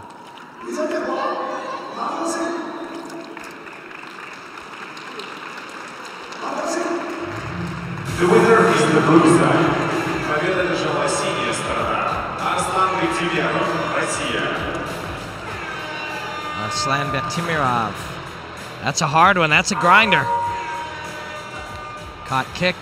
Comes in, elevates him. Takes down. Body lock. Lower back pressure. That's all it takes. Turning side kick. Another caught kick. Pushes away. Inside trip. There's another tap of the knee. Inside trip. Front kick hard. Pushes him back. Uses that momentum. Adds to it and takes him off the lei tai. On the red side, красная сторона. Momo Abdelhakim, Algeria. On the blue side, синяя сторона. Talatbek Akhmatov, Kyrgyzstan. Kyrgyzstan. Akhmatov. Abdelhakim versus Akhmatov.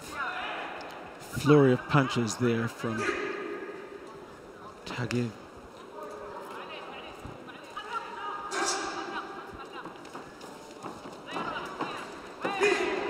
Sorry, Akhmatov in blue. Abdelhakim in the red.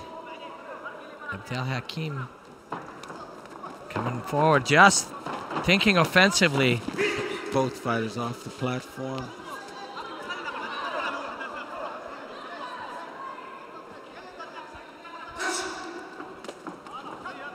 Spinning side kick caught, and we have Abdelhakim off the platform. Talent. Once off.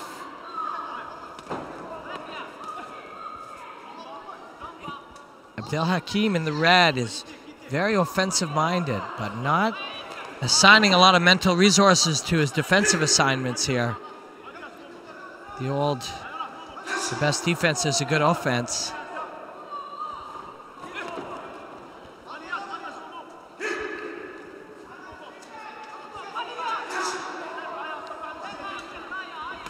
"50 seconds down, spinning back fist." And it's, you know, this pressure is working for him.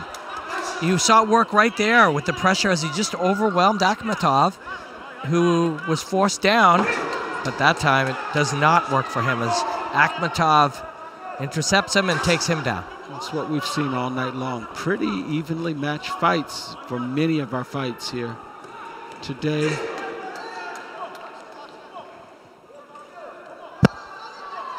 That looked like an Akhmatov takedown, and the judges see it.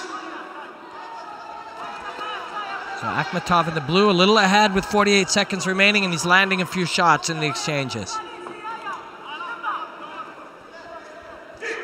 Abdelhakim gets the 2 underhooks. He's off platform. That's end of the round there. 2 times. 2 Winner times. is the blue side. Победитель синяя сторона.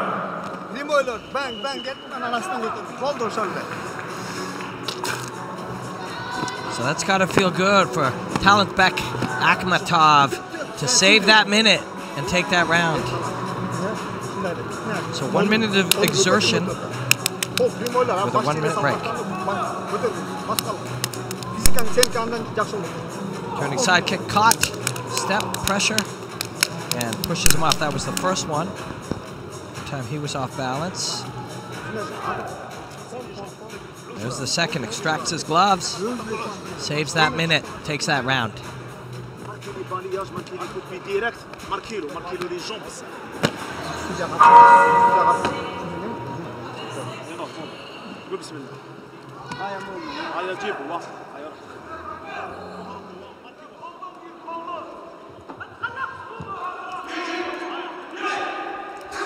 Round 2.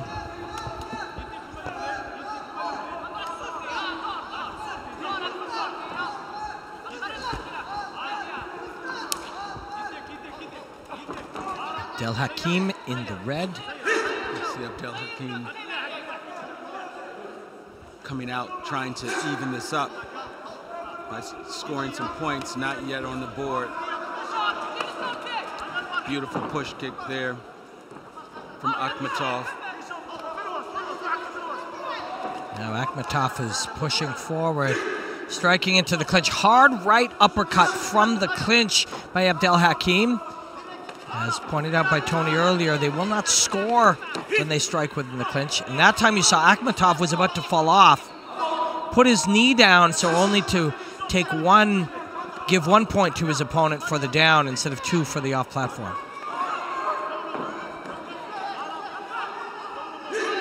Abdelhakim trying to get him off there again. He's drawn this round much closer than it started. Akhmatov about to get, almost got another off platform there, but Abdelhakim able to bring him with him.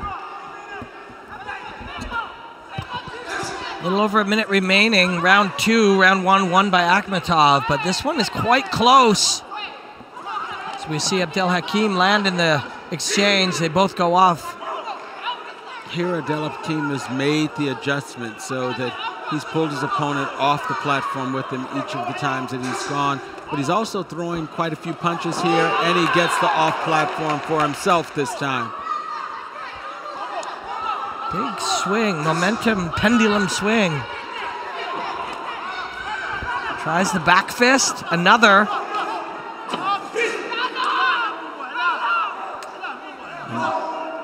Wondering what we're seeing. We see maybe an energy drain here with Abdelhakim, so hopefully he's able to. They still have 45 seconds while he is ahead. Pushing a man who weighed 80 kilograms on Thursday. Twice we've seen him try and just flick this left hand out as opposed to throwing good punches, and his arms are down. But he is ahead.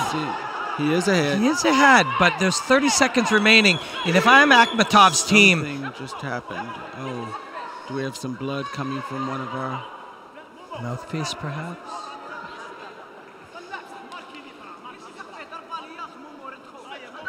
We have blood coming from Akhmatov that they've asked the corner to take care of. There are some things you can control and some things beyond your control. And when a platform referee stops it, even for a few seconds, that can change things. Abdelhakim really needed a break, and those extra 10, 12, 15 seconds can make a difference, and they have. And Akhmatov won round one. Here, with 14 seconds remaining in round two, a fatigued Abdelhakim, Mumu Abdelhakim, is ahead on the scorecards.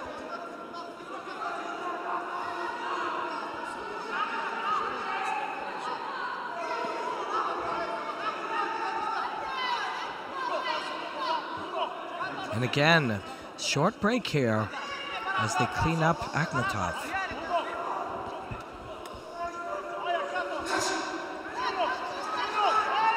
$12 seconds now.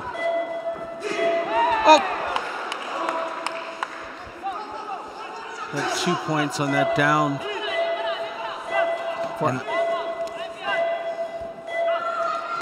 And this round will go to Abdelhakim. Yeah, Mumu Abdelhakim with 1 second remaining, short of a head kick knockout or some big shot. Actually, it looks like they've called the doctor over.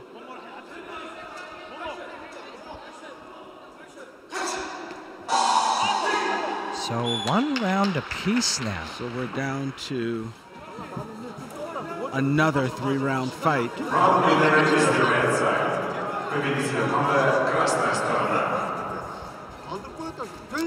Fairly frenzied second round for Abdelhakim, but even at the beginning of the fight, we said pressure was working for him, and it definitely did here in round two. Just kept the intensity high, and kept the pressure going, and he was able to take this round.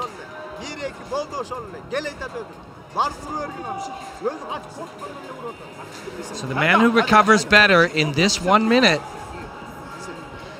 will start this round with a little more zip. And recovery is physiologically a very strange thing. Sometimes you feel like you're back, and it only lasts about 20 seconds, and then you're back to an even tougher state of fatigue than you were before the break.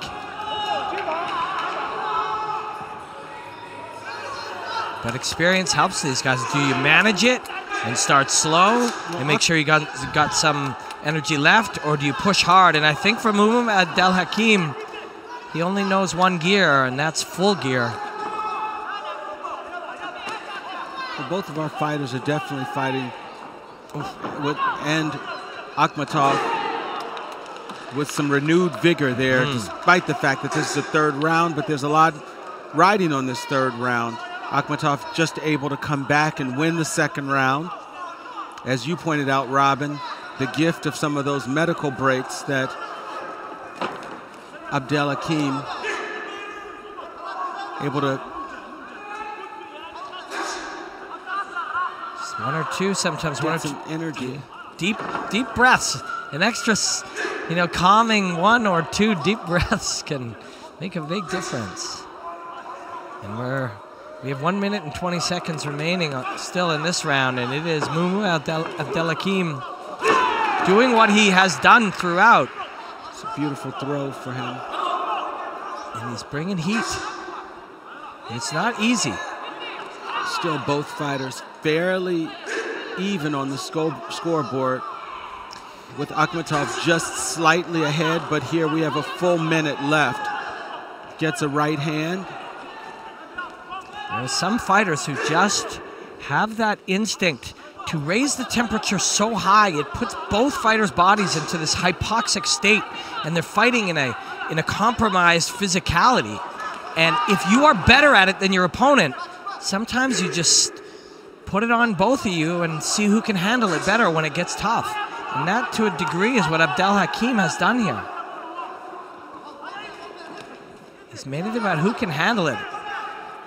And so far in rounds 2 and 3, it's him.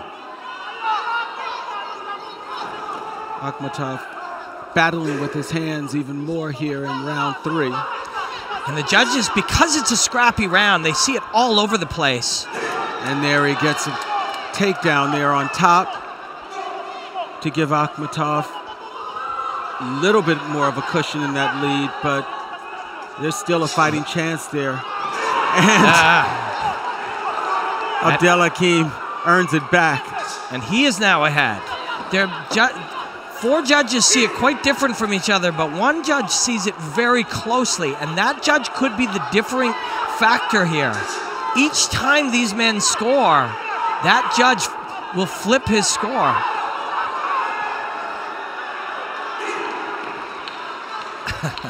He is not letting that hand go. He held on for dear life there. And there's 15 seconds left, and there's another fight that could go either way in 15 seconds. Both Judge 2 and Judge 3 see it 1 point apart, going in different directions. And that punch puts Abdelhakim ahead, and another punch to take him.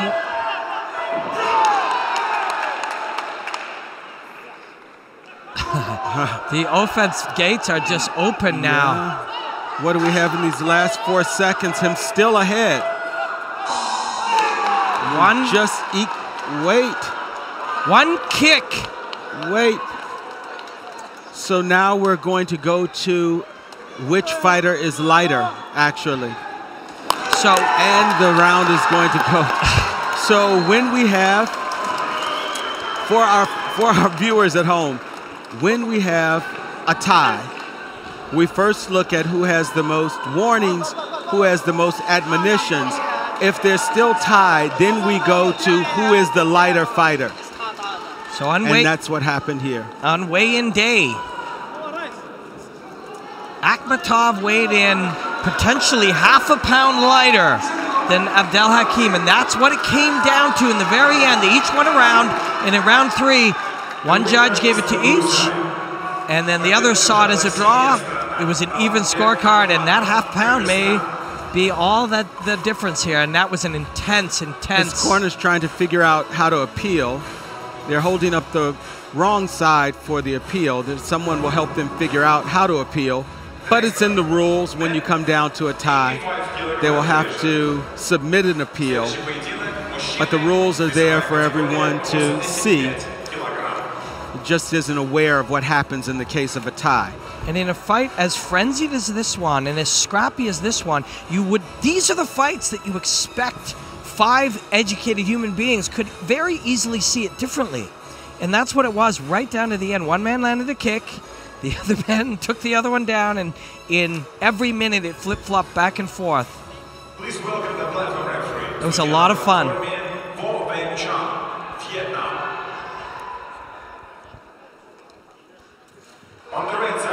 Understandably, these are tough losses for these teams who are so close to the semifinals. Takhavi from Iran. And from France, Rouvière. Rouvière from France. Men's 85-kilogram quarterfinals. Sanda, day 3, 14th World Wushu Championships here in Kazan, Russia. Beautiful Kazan, Russia. Robin Black, Tony Sims. It's been a spectacular night of fights, Robin. It really has, and we're just getting bigger. We've got some 85-kilogram fighters here. The Frenchman in the red, Rouvière. Takhavi from Iran. Both trying to feel each other out here into the first 20 seconds, and finally a little of an exchange between them. The Frenchman, left hand back, right hand forward, southpaw stance.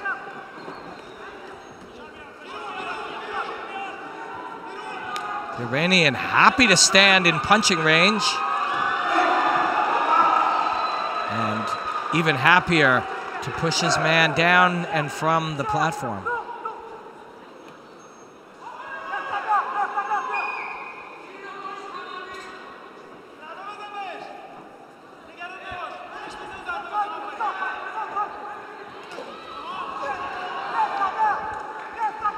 Iran showing a lot of confidence here now. popping out to his own left. Kind of a fundamental concept against the southpaw. Will he get that one, Tony? He did, but it's a partial takedown because he lost his balance.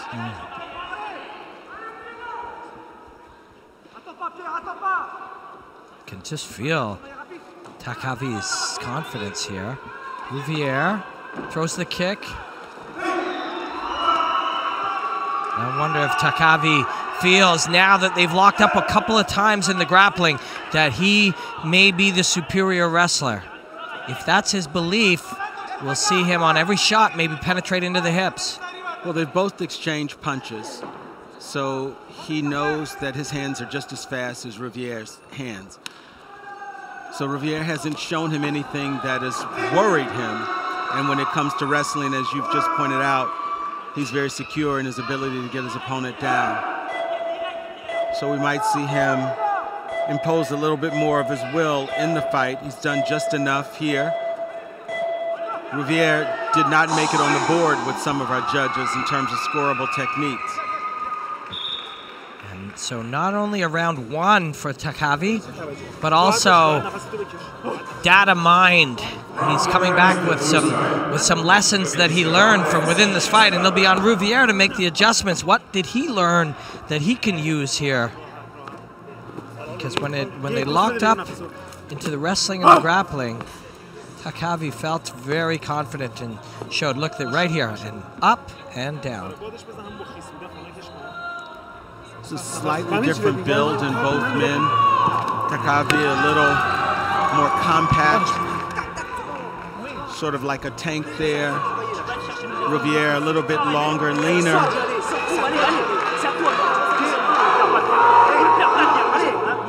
You can never generalize that just because a fighter comes from a country where there is another martial art that they've been educated in it, but part of Rouvière's upright stance and long, lean work shows some evidence of savate, of course, a French foot fighting martial art. Tony, you pointed out that Sanda has really, become quite a modern martial art that attracts a hook kick there. It attracts people to adapt their style, hard left hook. You see Takavi raising the bar here in this round, imposing his will. Look at his hands. Rouvière's not having a bad fight, but he's fighting a team that's deep in their Sanda skills. So we will see a little bit more from Takavi and off platform within the first 30 seconds here of the fight. Takavi, again, has almost scored with every takedown that he's got in on. And Takavi's off platform for the second time and the round is over. Yep. And the match. You quite rightly gleaned here that he was going to turn it up, that he'd learned what he needed to learn, and he wanted to start fast, and he did just that. He just saved his energy for his next match. 49 seconds in, took Rouvière off the platform twice. Rouvière comes up on the lei tai with his head held high, as he should. He's performed very well against tough competition here.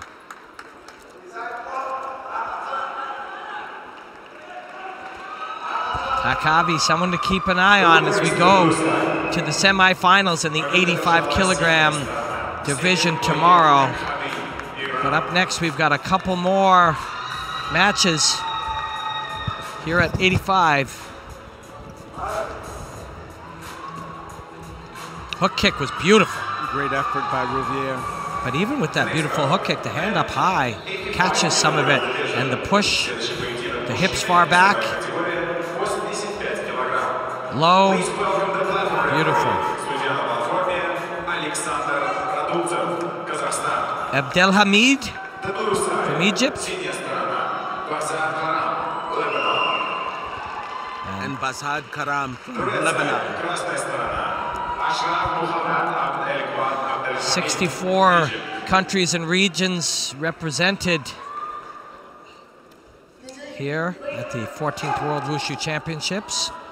The International Wushu Federation has 149 member nations and regions.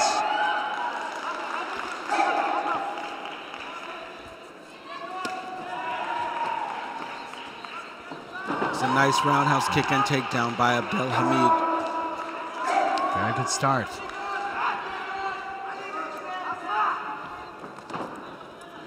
Karam still trying to figure out how to get in on a very active fighter. Great movement from Abdelhamid, controlling the center of the lei tai. Just pushes Karam down again. Got the left hook in and then the push down.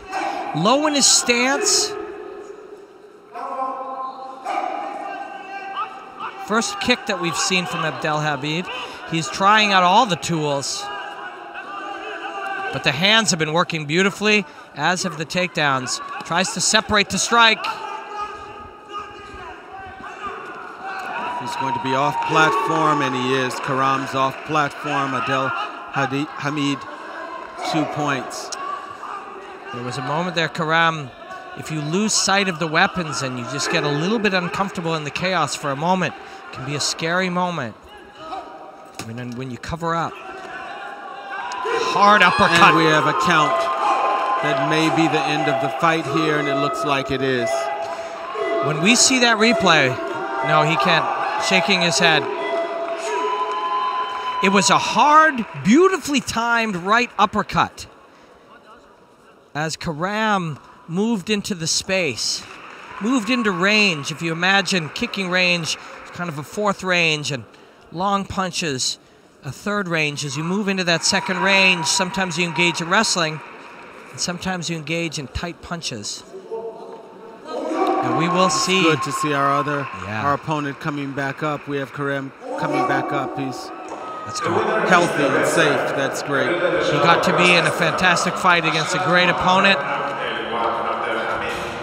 and he's okay. Technical victory. We will see, when we see this replay, watch for the right uppercut. You may see a few other replays of the action. Right here, steps all the way across, rotates from the head control, head and tricep control. That time the straight right. So he's aware of the straight right now. That right uppercut in tight, that one. Just move deep into that, and you notice the step out on the left foot. Just a little beautiful, beautiful technique there. And we will keep going. Zikrullah from Afghanistan in the red, and Rolich from Belarus. We have seen, as in last night, our heavyweight fighters able to generate so much power with just a punch and earn these technical knockouts.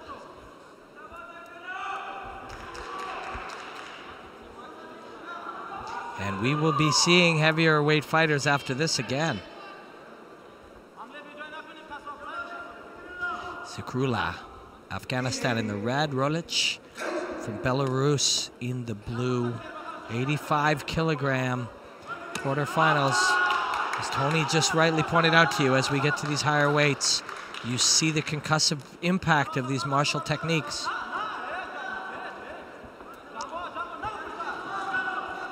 And there's an off-platform earned by Rolich of Belarus.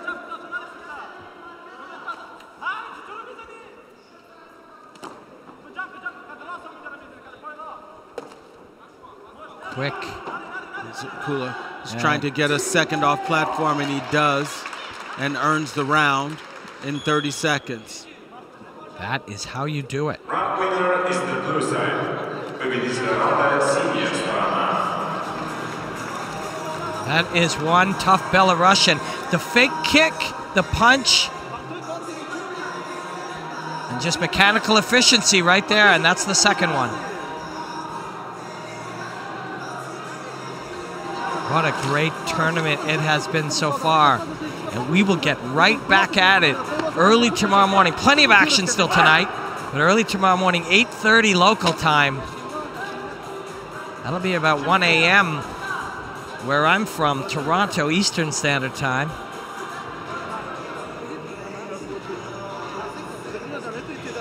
Great action.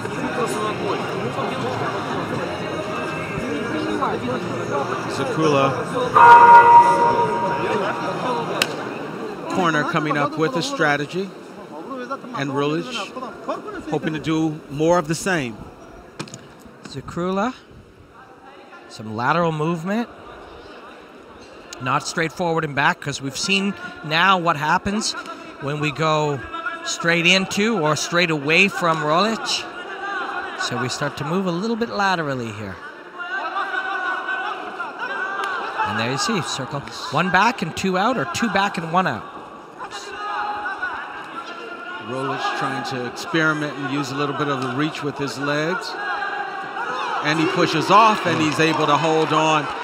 And there's one off platform in his pocket there. Regardless of the outcome, I hope we see a replay of that one, and you'll see just what body language can do, the threat. Overhand right to left kick. Letting out a few more of his weapons, Rulich is. You see him a little bit more confident in his ability, and he's off platform and the fight's over. Amazing. 30 seconds in the first one and 39 in the second. That's Zim Rulich. And you will see the threats. There are full body feints, using alpha posture, using physical, intimidation of the body. And that was a part of the first off platform. An experienced fighter can freeze another man. And it's fascinating to watch human behavior. And that in no way undermines the skill and ability of Zekrula. But you will see it in the replays. The human mind tries to assess the threat. And you can just slightly overload the CPU of your opponent if you use the threats properly. Watch right here. Okay, there. Just slides back slightly. Right here. Threat, threat, threat. And you just overload the CPU of your opponent. Beautifully done. A fascinating, fascinating fight. And both men deserve a lot of credit for that fight, particularly Rulich from Belarus. We've made it into our 90-kilogram category with Rajinder Singh from India in the blue and Bozhijit Atiev in the red. I really enjoyed Rajinder Singh's performance against Joseph Peter Noon last night. Very pleasing to the eye, the way some of the Indian team move here.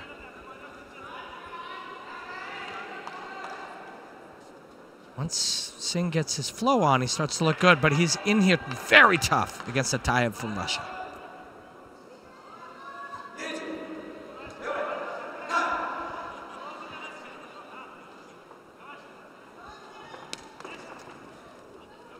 And Singh successful with the low kick and successful defending the takedown shot. And that'll be key for him in this fight. Switching his stance to offer up some different looks. Atayev will be very familiar with that strategy and kicks from the southpaw stance. The key there, Robin, was also following up with his hands. He'll need to earn some points while also, and there's that spinning hook kick, but he's able to get the clean takedown. This fight taking shape very nicely because you know Atayev will have his moments, and there's one. And there's off platform for him. He just muscled him off platform. And you look at the body type and the way that the weight is distributed. You've got the long man light on his feet and the thick man low on his feet, and he will deliver power on that left hook. Off platform, both. Singh made the adjustment that time, but against a very determined Atayev to get him off the platform. Two very different animals here. That time, Atayev answers with the right hand. Did Atayev's left hip touch first, or does he get those points? They were both down. Both down. Now answering on every kick with his hands is Atayev. Rajinder has to be careful about not. How about a beautiful reversal for him. The way you turn the head, the spine must follow. And I think that was the key for Singh. Muscle down with the pick of the foot there by Atayev. Very close round. Nicely matched. Two very different artists here.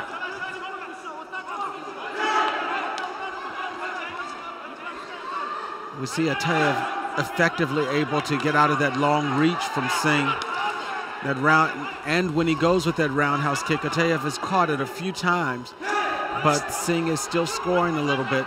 Singh has successfully defended a few key takedowns that we saw Atayev explode through in the past. If he can hold on here in this last 14 seconds, but they are very close, and if he gets another off platform, and he does. You hear a pop from the Russian audience. Singh was ahead going into the final 10 seconds, and Atayev able to use skill and power to take Singh from the platform. Singh catches the high crotch there. First off platform. It's a powerful man. There's a penetrating left hook.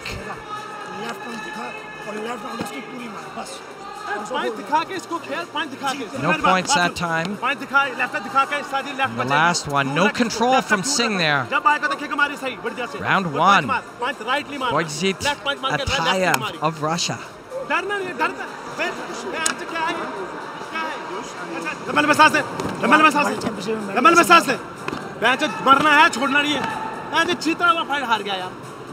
Are you holding out on us, Tony? Do you speak Indian and or Russian?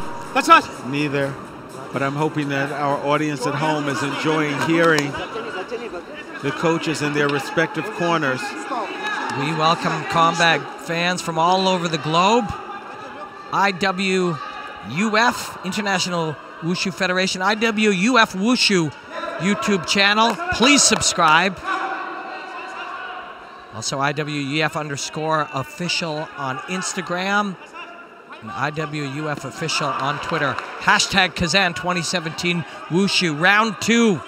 Rajinder Singh down a round. Both men having success in their respective ways.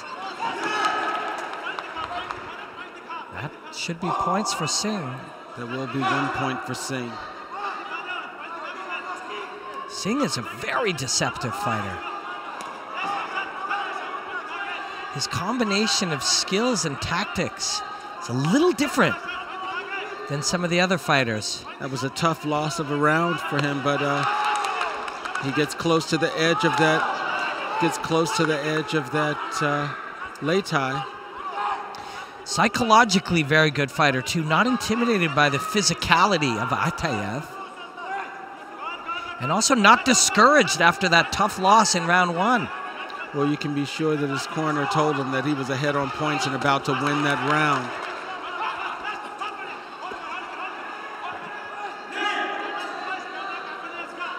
And here again, he has a slight lead as they're into the first 50 seconds and doing a better job of mobilizing there in the center of the ring.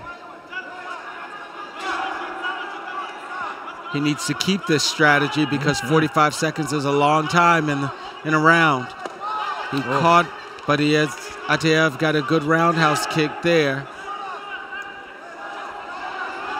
The right kick against the open side. And now Singh closes. And a good push kick there for Singh to give him 2 points as we close in on the last 30 seconds of the round, Robin. See if Atayev is looking to push him off and Singh reverse there. Circles him back in. Atayev does score on a couple of judges' scorecards with that right hand as he used it. Yeah, both of these guys were tired moving into their corners. So you can be sure as we get into the last 10 seconds here. 8 seconds remaining. Atayev must score more than once. That's the deceptiveness you talked about, Robin. Singh landed on his feet and we're into a third round. Fantastic fight. We've been treated to some phenomenal matchups tonight, and this one's a beauty.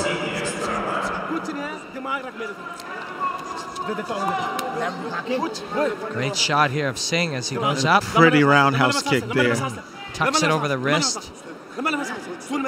Slips in again inside that spinning hook kick, but not able to take him down. In round one he was. Singh with the space for the left hand. No points, but it does not feel good to get your body whacked and banged.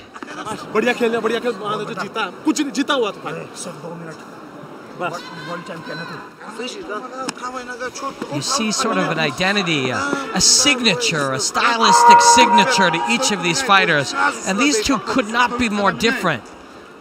Of course, all the same skills and tools are available to them, but the way they express them is individual to them.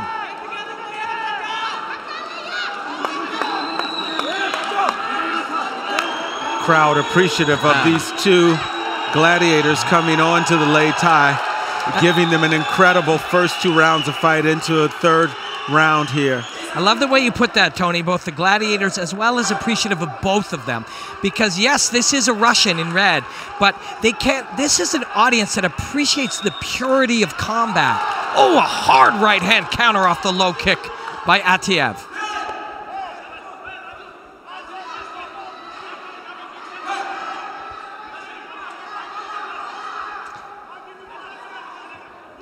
Fighters and the coaches have identities, but there's a mannerism to the audience as well. The Russian crowds, the Brazilian crowds, the Asian crowds. And he gets the takedown. They will appreciate a technique like that. And that is enough with 1 minute and 30 seconds remaining for Rajinder Singh to move ahead, but the spinning hook kick doesn't... Spinning hook kick. A few judges see it. How tired are they right now, Tony? They're going on passion and adrenaline at this point. As tired as Atiev is getting out that spinning hook kick in the 3rd round. They pulled him ahead. And this will take him further ahead. And you have a Russian crowd on their feet almost. They know that this has been an uphill battle here. And a Russian coach on his feet acting out the actions of Atiev, screaming. There's a push kick and a punch. Let's see if any of these punches scored. Some do, but points scored as well for the Russian. He's got to hold on, and he does hold on. Just. But still, we have Atiev ahead as they move into these last 45 seconds. 2 points needed here for Rajinder Singh. 2 points more than the points that will be scored inevitably. Roundhouse kick, but not able to reach a target. Right hook. You see the fatigue.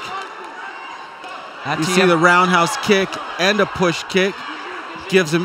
Makes him even on a couple of judges, but just barely ahead here. He's looking at the time. 20 seconds is a lot. Does the push kick land? It does. That push kick landed again, and he's down to 13 seconds trying to hold on, and is he going to muscle him down? And they both go. He goes off the platform. You can't get more exciting than that. We had one opponent down on the Lei Tai, able to push Atiev off. That's an off platform.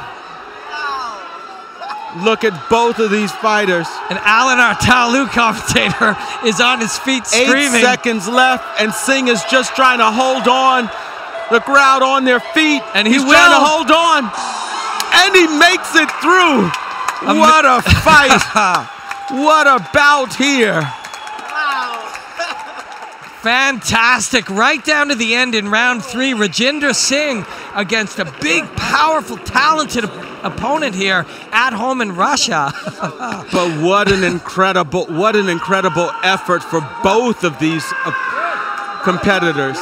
And you may hear on the mic screams in this audience. Rajinder Singh is letting it out. His coaches are. And there's applause from everybody, including the Russians. And that man just put on a fantastic fight. 8 minutes, 2, then 1, then 2, then 1, then 2, right down to the last seconds. This is what you hope for in a world championship fight. Look how tired that man is. The winner is the blue side. There are many cliches in the arts of fighting, and one is leave it all on the ring, the cage, the mat, the lei tai, wherever your fighting surface is, and these two did exactly that. You couldn't have said it better, Robin. That was exciting.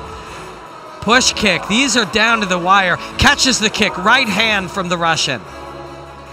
Catches the kick. Takedown from the Indian fighter. The throwdown from the Russian. Exchanging. There's that push kick. Driving. Reversed. And that was a key moment. And everybody appreciating this one. Those replays that you saw, the audience saw, and they are appreciating, and they're giving it up for their Russian who takes a moment on the lei tai. Well deserved.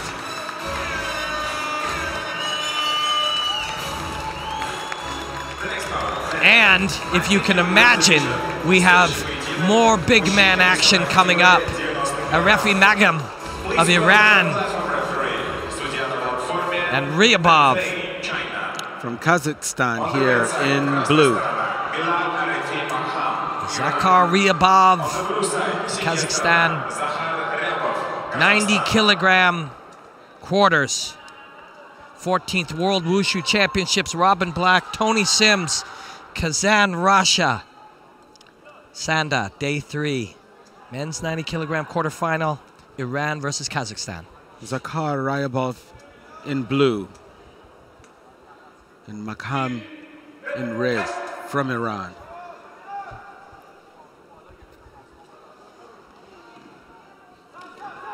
And I'm sure these men felt the energy in there. It can inspire you. We all still feel the energy, yeah, Robin. But you feel the focus by these two. Calm the noise. It can be chaos on the outside, but we need stillness on the inside. And the low tap on the outside of the ankle. And the takedown. Iran has shown some beautiful Sanda. And Iran also known for some spectacular wrestling.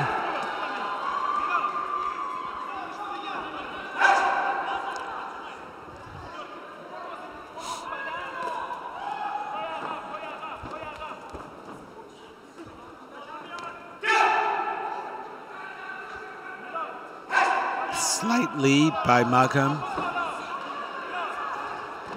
Ryabov yet to make it on the scoreboard.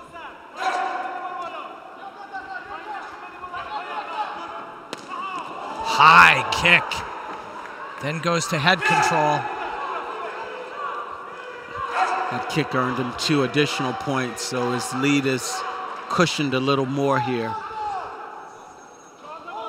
Ryabov still waiting to get on the scoreboard. I like the full body feints from Ryabov. And a couple of judges see that punch from him, set up by those full body feints. So he's made it on the scoreboard. That's good. For the Iranian perhaps to duck under next time they're in that situation. Goes out a kick, probing kick. Now let's see. Nice inside thigh kick, but it was in the clinch, so Ryabov won't get any points for that.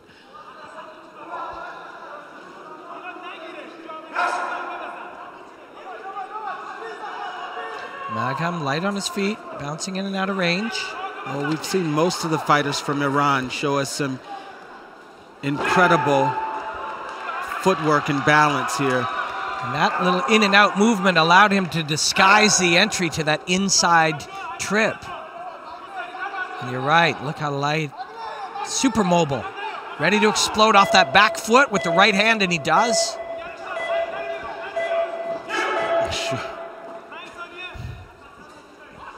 5 seconds remaining.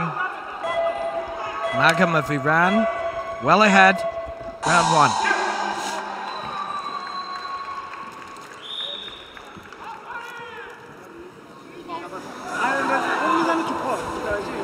Round winner is the red side. Победитель раунда красная сторона.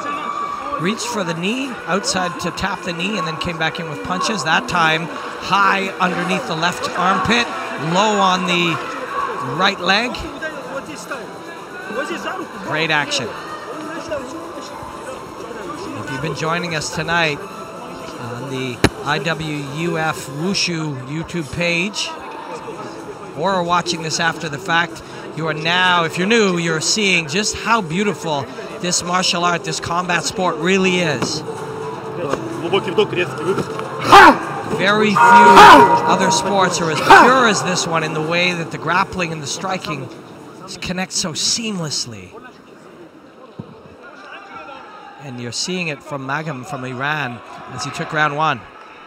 Ryabov will try to make some adaptations here. Looks like Magam might be intending to make a short round of this, conserve some energy and get him off the platform.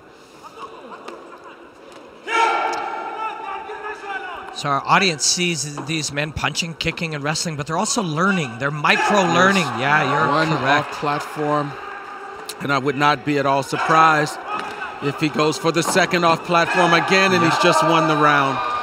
And that's the micro-learning that happened in round one, the awareness of the dominance that he had in that clinch and how he could manipulate the balance of his opponent Ryabov. And Magam from Iran executed perfectly in round two, just as you expected, Tony.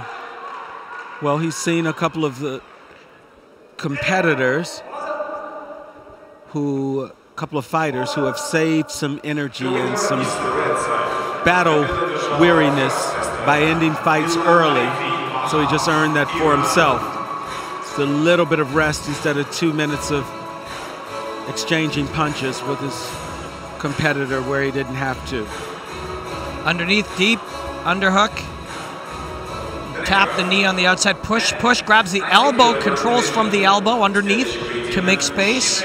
Now from under the leg, full push. And Ryabov could feel it too. He came in here bravely against a very talented man from Iran. Made a good showing. But as Magam moves ahead, and we move on, Ilya Varchenya and Edgar Mauricio Marroquin Reyes. Belarus, Varchenya. Reyes from Mexico. And the Mexican team, we have seen them, you and I, Tony, throughout the tournament. One thing they've been showing is just a ton of passion. An outstanding amount of passion and drive here. He's facing a taller fighter, so he's punching up to get to Varchenya.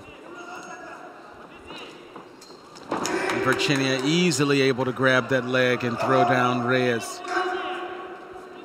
You spoke with some members of the Mexican team that told you about using the love of combat to kind of center themselves after some tragedy. Oh, sure. After this very severe earthquake that they are still dealing with fatalities. One of their officials said he told them to go to the competition.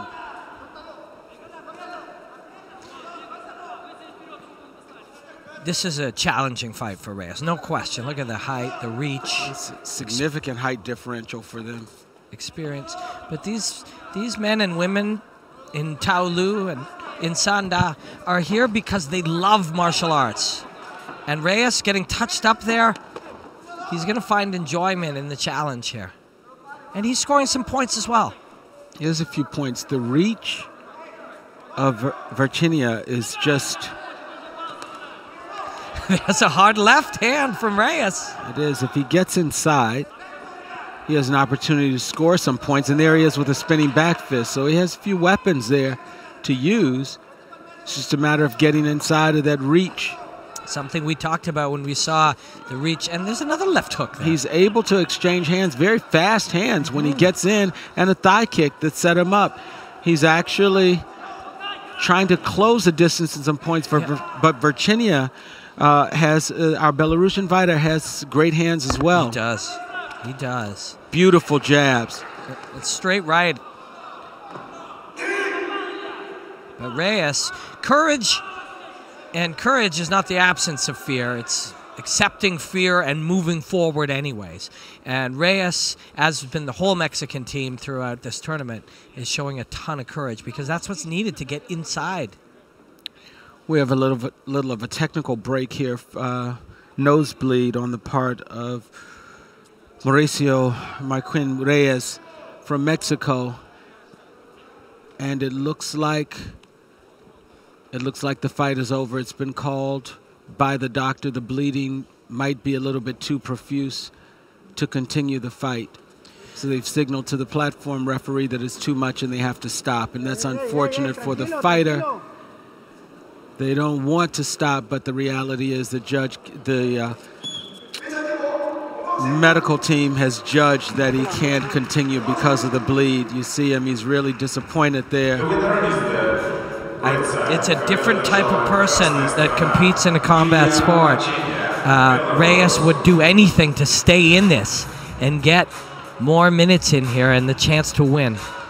But congratulations to Varchenya from Belarus. He moves on and did his job and did it well.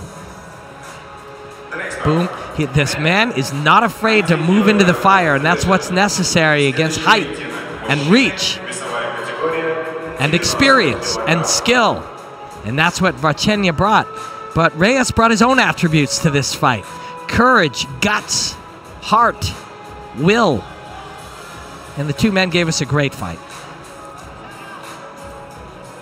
We have Omar Madua Ali in red from Egypt and Andrei Katlin Stoisa from Romania.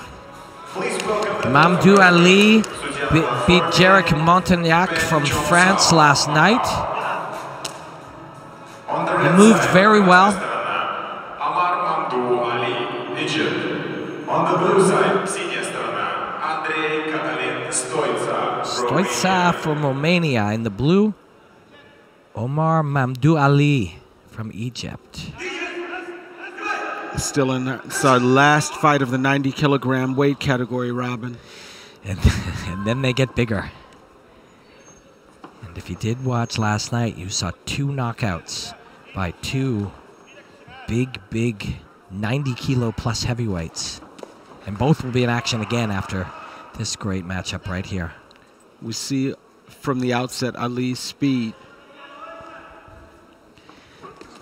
Great focus from Ali. You just feel it. Stoisa sneaking in a roundhouse kick. Not all of the judges saw it and scored it, though. But they just scored his hands. Ali's moving his head in ways that Stoisa is finding it. Right there. And see how he covers up? He overextended and his head went off the plane and he could feel. Right there again. He can feel that it's out there in space and it's a target. Stoisa has some firepower, so he needs to be covered up here because he could take a pretty heavy blow. Look at that hook. That right there is just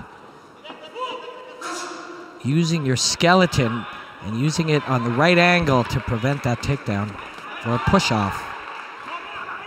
You can feel the danger here. Stoisa's a very dangerous fighter as well. Nice takedown there by Ali. Stoisa still ahead in points here. Feel that. Stoisa is loaded here. All his weapons are ready to fire. He's got the right balance of relaxation and just exertion only when it's needed. Beautiful left hand. His combination punches, a wicked thigh kick, and beautiful movement. His sidestepping, and look at him punching at will here. And you can see it, how his body is generating the force.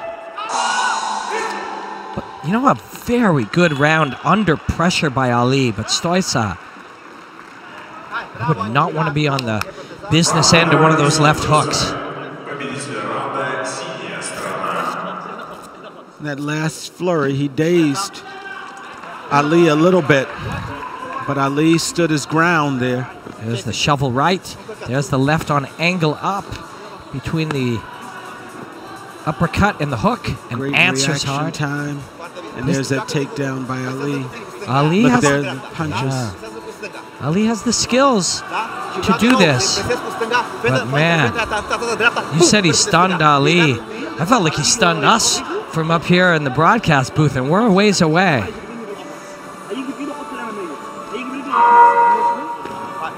When you see skill expressed so cleanly, you can see the amount of power generated from the hips, from the floor, through the ball of the foot, through the leg, the hip, the torso, and out through the knuckles of the fist. Stoice is ahead by 1 round as we move into round 2. Let's see if there's an adjustment that Ali makes to even things out. We've seen a lot of competitive second rounds. Beautiful right hand from Stoica. Very clean punching. Concept we talked about earlier is that you are in a contest for points and a fight simultaneously. And Stoica won both of those elements in round 1. It's a nice right roundhouse kick inside and a pull and a just barely letting go and getting the off platform. What I'm getting at with that contest and a fight is that Stoica can win the contest and or win the fight when you have the kind of power. Trying to get him off platform a second time, but he takes him with him. Stoica appears to have the power to fight-ending power. Well, we have Ali just slightly ahead in the first 40 seconds here of the flight. Stoica sneaks in a push kick. Ali sneaks in a push kick in there. A roundhouse kick. Turning side kick by Stoica. Ali still ahead. Starting to be significant. Stoica a minute. Oh. Great timing to catch him off balance there. So this is anyone's round here as we move into just under a minute.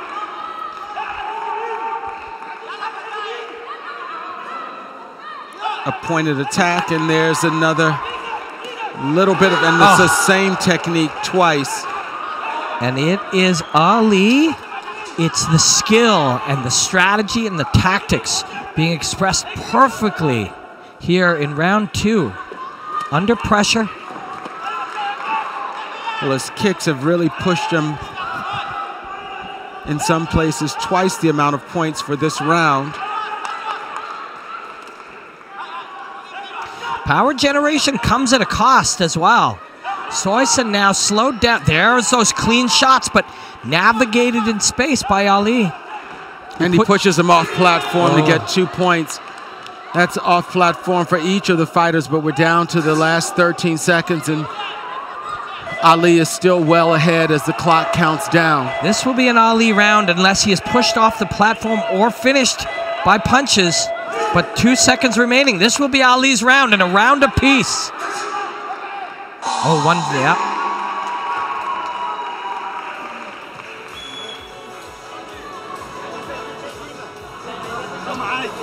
Ali is facing a very, very tough physical opponent, and he used experience and skill and tactical play here.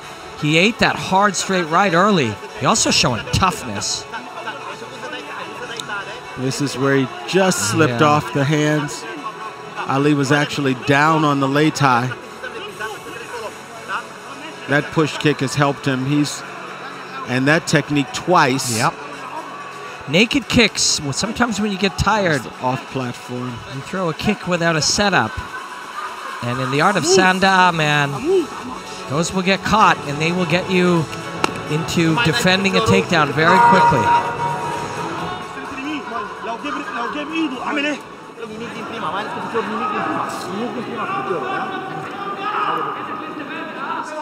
I apologize. If you are listening from Egypt or Romania, I was excitedly speaking over their conversation, but what I might have interrupted if you were listening is perhaps if you're talking to Ali, we just want to be smart and safe in these first 30 seconds, because as it wears on, he did better and better in round 2. Ali just had a very successful round, which really gives him a lot of confidence moving into this third round. And then Stoica has to find what got him here in the first round and sort of recapture that. And there he is, using his hands, but also Ali firing back with his legs. So they both have to recapture their successes from their respective rounds. And part of Stoica's was smart, calculating patience, only exerting when he needed to. There's a push that earns Ali 2 points. And Stoica was just doing exactly what he needed to do. And then Ali did exactly what he needed to do. But Ali now scoring.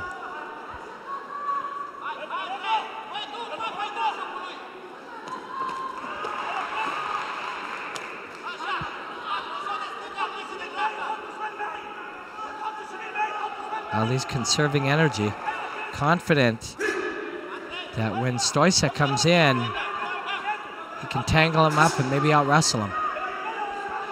He is ahead, Ali.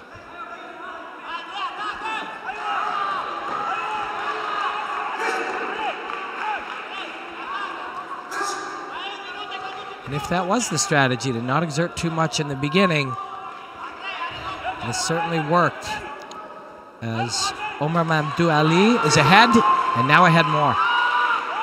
He's taking a decisive lead in this round, and a mental lead as well.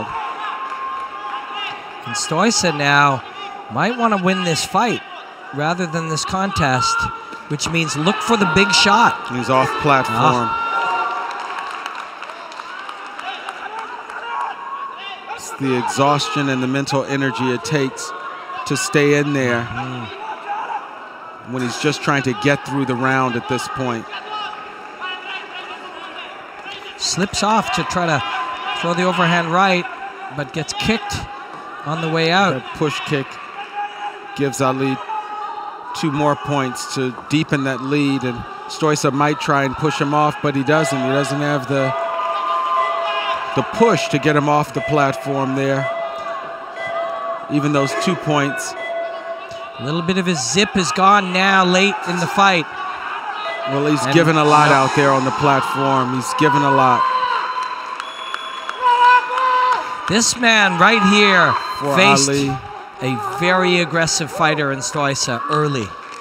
Big, strong, powerful, generating a ton of power. you see the disappointment with Stoica and the exuberance with Ali, knowing that he was able to come back there.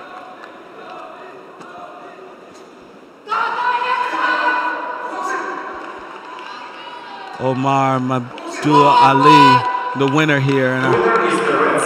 And so Egypt joins Belarus, Iran, and India in the semifinals, 90 kilograms tomorrow. How would you like to have some heavyweight fights to close out the night, my friend? Well, we have an exciting heavyweight fight coming up with Zhang Yi from China in blue and Domingos Kiesi from Sweden. Kiesi. Go back and look at day 2. The end of the day, Zhang Yi landed an epic right hand after trading left hooks with his opponent to win by knockout in the first minute or a minute and a half. He's big and explosive, powerful and skilled, but there's a stillness in him. I think this is our first time seeing Domingos Kiesi. Kiesi, light on his feet, calculating. There's that firepower in that right hand. Kiesi. And able to pick up, but he's off platform. Really hard off platform and off of the... Did he ever get fired off? Kiesi is back. We will get a look at that in the replays after the round. Off the platform, but onto the floor, and that was what really shook him up. He had a hard time getting up. Kiesi covering up smartly. Watch for body shots here. That spinning side kick there from Xiangye. When a man of this size can move cat-like with a spinning side kick like that. Kiss is just covering up here. Inside low kick. There's a liver punch. He knows that his opponent knocked out in a technical knockout yesterday. So he's traded enough blows to feel the power, but he hasn't really earned points yet for himself. He has gotten a couple there. The crowd urging him on. Jab, cross, and a low kick. So finding some offensive moments for Kiesi from Sweden. But the big fighter from China, the big cat. Kiesi trying to throw a punch at a time. He knows when he throws a punch, he opens himself up, and he may go off the platform here. Xiangye not really interested in pushing him off the platform at this point, but really willing to stay in there and fight a bit. Even the checks, those have to be brutal. Oh, wait. That's a penalty. And that is a man with a Muay Thai background. Using a knee is an illegal striking target in Sanda. So he just 2-point penalty. That was an instinct because of his background, clearly Muay Thai. However, that is 100% your responsibility to be trained to override those instincts. Will he survive this round? Here's a case where we're almost very close to that 12-point discrepancy in the score. We saw that in the opening rounds sometimes where one fighter would go up 12 or more ahead. After he ate that big punch, watch here, goes down. And when you go onto the floor, when a man of this weight and size, he slipped going off the Lei Tai. He's got an overhand right to Xiangye, and there's that knee. Well, textbook perfect from Muay Thai, but here he has to control the weapons and follow the structure and the rule set, so he was penalized.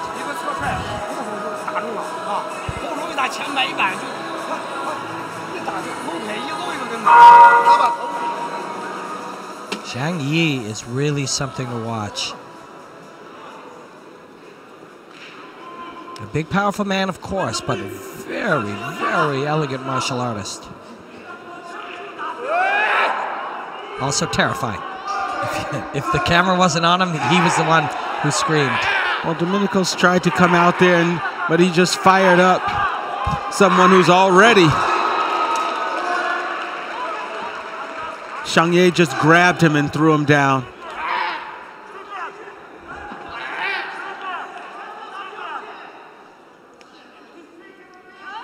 So here's a case where he just poked a man that has another level to go up. And that leg kick will hurt. You get Domenico's is doing a great job of protecting his head, because once he drops those hands, he knows he has a powerful punch coming at him. And when he punches, that's on the interruption of his combination, or of his opponent's combination, is how Zhang Yi won by... Pick him up again and throw him over. And it looks like he's having trouble getting up from there. Yeah. I think that's the fight. I see a Probably lot of... the head table will call the fight at this point. See a lot of heavyweight fights. And this is one of the great heavyweight martial artists in the world that you are seeing right here. Fight's over. No. They continue to fight. 1 minute, 12 seconds of round 2 remaining. And Kiesi's still answering back. But when he throws a punch is when he is in danger, and he can sense it right there. There's a little under a minute left, and it will be a hard assignment to stay in here. But you notice Xiangye creating space for him to get a kick in there. He's just going to push him off the Lei Tai one more time. And that's the fight.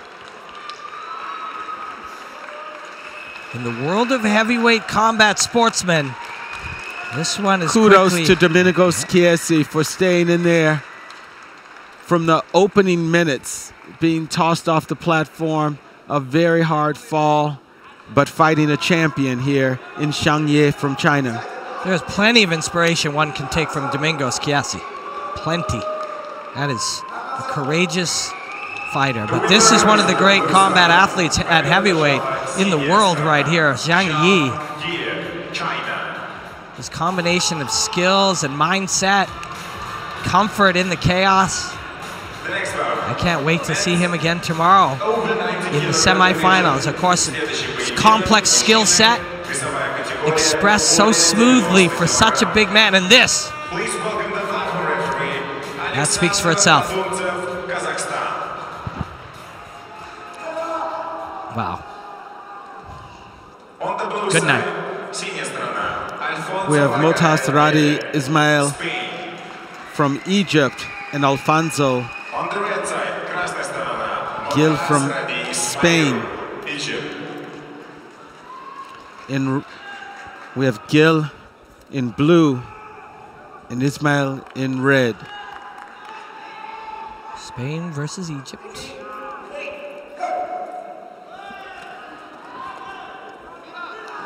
Oh, the Egyptian trying to push him off and succeeds. Tried to push him off. Actually had a little tumble there. Gil was not able to regain his footing as Ismail lost his footing, and he's trying to get the round over with, and he does. That is how you do it. 12 seconds. Well, at this point, these fighters who think they might have a chance to fight tomorrow, try and conserve as much energy as possible. If they... That was beautiful, actually. As he went down, right, he took the ankle and took it out.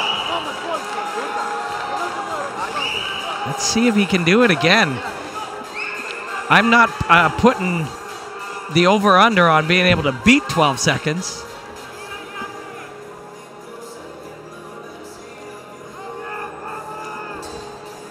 And Alfonso Gil. They probably spent longer prepping to go on the Leitai than that first round took. Very impressive.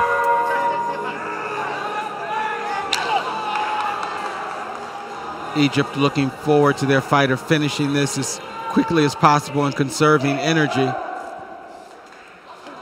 And you can push your man forward or you can pull him like this. And this is where he's going to get him off one more time.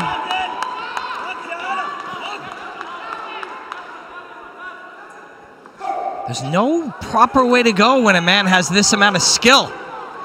And he does the exact, nope, 13 seconds this time.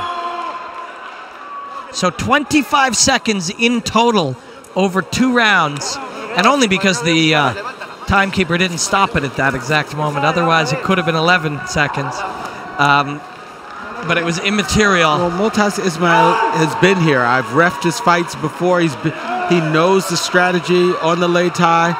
Perhaps his opponent didn't have that much experience, even though it had just happened to him in the first round.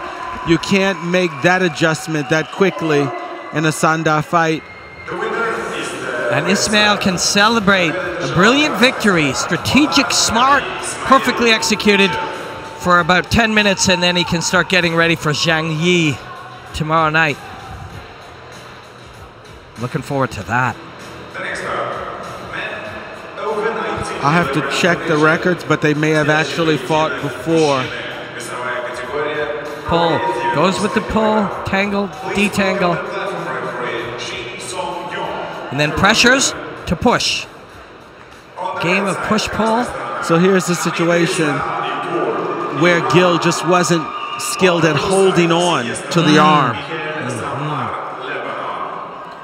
Golipur from Iran, Michel Zemar from Lebanon. Golipur in the red, Zemar in the blue from Lebanon. Golipur, another experienced Sanda fighter from this deep field of practitioners in Iran. Such high-level combat artists, these heavyweights.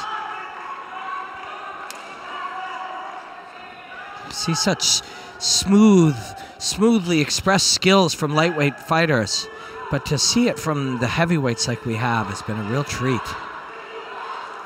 You see Golapur being willing to go for a push-off there as well. And the hard, tight overhook by Zamar. Holds on. And Zamar strikes his way in. it's 30 seconds, but Zamar still hasn't gotten any points as we move into the first 40 seconds. We're looking to push off here, and he's got to extract the left hand, and he cannot. To your point earlier, Gil, as he was pushed off, was having a harder time holding on to the hand, or arm, or head. Look at Zamir dig in there, so he can't be pushed off easily by Golapur. He hasn't scored any points yet, but he's not giving up the lei tai if he can help it. Good job by the platform referee. Make sure the vision. Well, he signaled him to let him know. He put his hands up to let him know he couldn't see.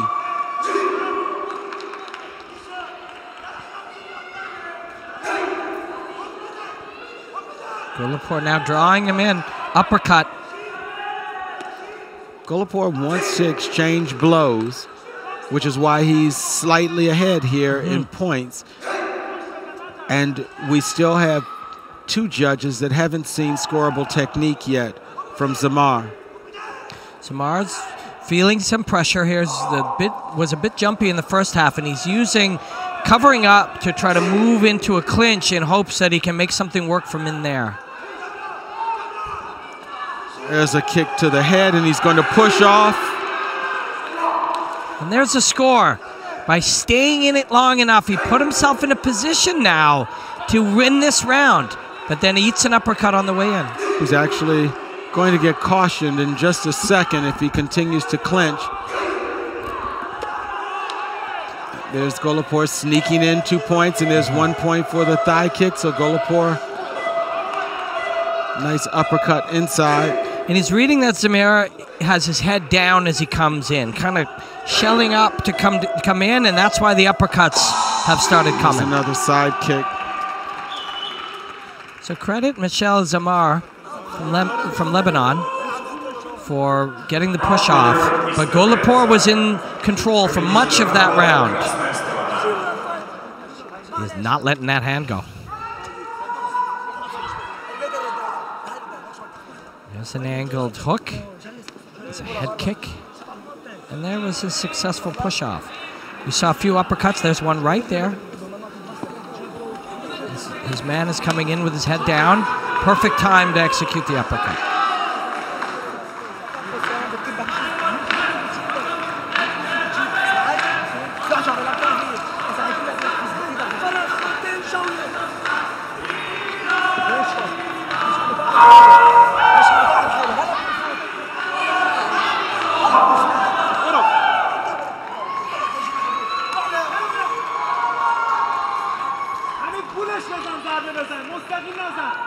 Andriza Golapur from Iran, round 1 in the books. It's his. Starts out round 2. Let's see if Zamar from Lebanon get a little more offense going here. And just like that, Golapur's on the scoreboard with 2 thigh kicks. And we'll look for a push off here, but no, with the head control, he will not. And he earned it after a couple seconds of tussling. Yeah, extracted the head and the hand. So was able to get free and push his man off. Showing both shoulders there, disguising the punches that will inevitably follow. You show the man the movement of your shoulders. He recognizes Beautiful it. hand work. Those little shoulder flashes opened up those punches.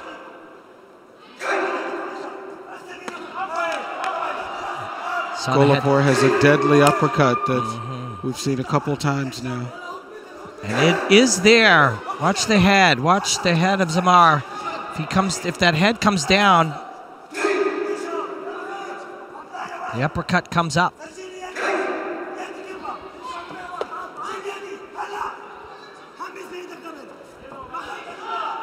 Smart, another smart round by Hamidzra Golapur.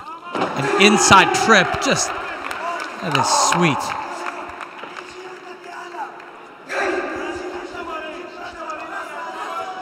Again, oh, another uppercut. And we'll look one more time to extract the head. This time, rotates him back in. And again, we're looking at a man of 90 kilograms plus. That's right, Robin. We're looking at two men of 90 kilograms plus move around this Leitai with incredible, I'm going to say it, grace. You know, these are graceful big men in the graceful art of Sanda.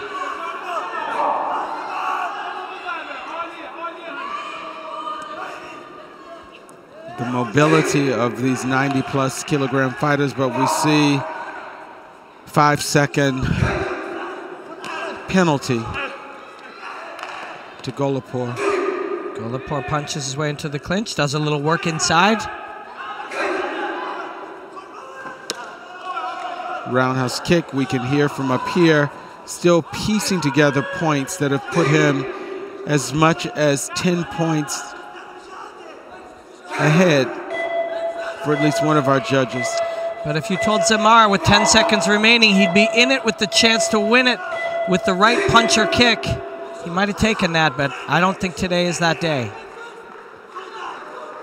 This corner is trying to will him on in these last 2 seconds. Well, at heavyweight, we know it can only take one, but not today. Today it is Hamidzra Golapur of Iran moves through to the semifinals. And he will... Great effort by both of our fighters as we move into our last match of the second session here today. One more big heavyweight fight. Celebrate this fight for both men. We have Daniel Florin Gita, who we saw last night from Romania, coming in, and Mohammad Ashan Khan from Pakistan in blue. And Gita also won in the first minute by knockout over Abdiremov of Kazakhstan. Watch this, extract, dips the head, presses up on the elbow and the hand, able to get him out. That's a hard left hook. And that's what I'm talking about. That's a 90 kilogram plus man, and that is a sweetly, sweetly performed takedown. It'll be Gita, again, coming off that knockout last night in red. Khan from Pakistan in blue. Thank you for joining us. We have one more great fight here for you. I hope that you've enjoyed this as much as us, and it isn't over yet. Two more big men. 90 kilogram plus Sanda Day 3 quarterfinals, 14th World Wushu Championships. Robin Black, Tony Sims, so pleased to be here with you. This is actually our longest night of fights, but it has been an entertaining session here. We've seen some incredible Sanda here in our quarterfinals. As you pointed out, Robin, Gita, just an awesome display of power last night in his fight. That tight hook. Willing to push his opponent. Willing to push his opponent off. Khan off, so he's off platform once. We should not at all be surprised if Gita tries to conserve some energy, seeing how easily he was able to get Khan off. He's got to balance that with getting enough fighting in today. A beautiful hook. That's another. Yeah. He fed him the right hand straight down the pipe. There was a small downbeat with no punches and then a hard left hook. So Khan has been pushed off once and put down once. Two knockdowns, Tony. Does that end the round? 2 ends the round. Depending on how much punishment an opponent takes, the head table, actually 2 counts. The head table may make a decision to stop the fight because this is 2 counts in the same round. That's the round for sure, right? Yep. And will it be the fight? So our Pakistani fighter is not clear on what happened. This is, I have personally not reffed where I remember seen Pakistani fighter in this weight division, so he may be new to Sanda at this level and may not be aware that while he went down on his knees that was a to down. regroup, it ended up with him getting a second count, and that means that the round is over. That one was earned by that left hook.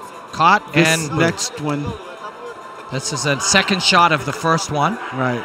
We didn't see the second one, but the second one didn't look like it was a heavy, heavy blow, but he definitely went down and caught his breath. That caused the platform referee to check for his well-being.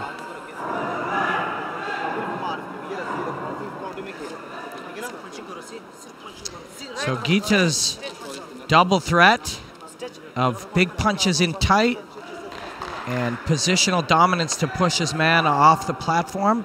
Those two weapons, let's see which one he goes to first.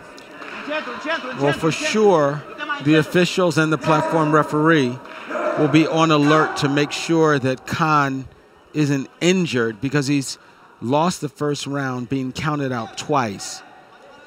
He's got an 8-second count the first time, and we know that Gita has deadly punches there. So he missed on the first combination, landed a left hook, hard low kick, and another. Yeah. There comes a point. I think we're at that point where even if he stands up, his mobility, I see the whistle there, and the round is going to Gita. I really appreciate that from the judging and the referee, and when you see that, to the desire to protect the athlete, it's something we should really appreciate. Well, that is a huge part of Sanda. That is also one of the primary duties of the platform referee and the officials, to ensure that while we have exciting and fast and furious combat, that as much as possible we can ensure the safety of the competitors. And there's inherent danger and injury there in the sport, but to the extent that we can see that a fighter really is having trouble regrouping, they make a decision in the interest of the safety of the fighter. And that is something we appreciate, as we appreciate all of these athletes tonight. We have so many people to thank. Gita, winner, well, I guess it'll be by finish again, so finishing 2 in a row. It's block, left hook. That was earlier. Hard left hook. This time block, yes. Blocks the punch, hand held high. That one, hard inside leg kick. Takes the leg out, boom. And yeah, man, that can wobble. The stabilizers of the knee don't like that. But we appreciate both these fighters. We appreciate all these fighters tonight. Throughout the 65, 70, 75, 80 kilogram, 85, 90 kilogram, and the heavyweights. We saw some great action, Tony. Tell us about some of it. Incredible night of fighting, as we expected. Even in our first night, our first fight, we knew what we were in store for when we saw Sungmo Park and Van Cao Hong come out and go down to the wire. We saw several fights really go down to the wire, whether it was in the second round or making it to a third round. We saw so many fights that really hinged on a couple of points. It lets us know just how high caliber the fighting was here in session 6 in Kazan. I think the win by Rajinder Singh down to the last second as he pushed her from the platform was epic, as was seeing the big man Zhang Yi from China one more time. That is a very special big combat athlete, but I'd like to thank all the fighters, all of the staff, Tony Sims, my broadcast partner, and you at home for enjoying the beautiful martial art of Sanda at the 14th World Wushu Championships from Kazan, Russia. I am Robin Black saying good night until tomorrow morning, 8:30 Russia time. We will have up to 24 more great bouts. Tony, any last words as we say good night? We hope that our audience has enjoyed a great night of fighting with Sanda and will be back with us again. It's been a pleasure, Robin. Good night. Good night.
Так, площадка чиста, Андрей. Сейчас подчистить еще и клиник.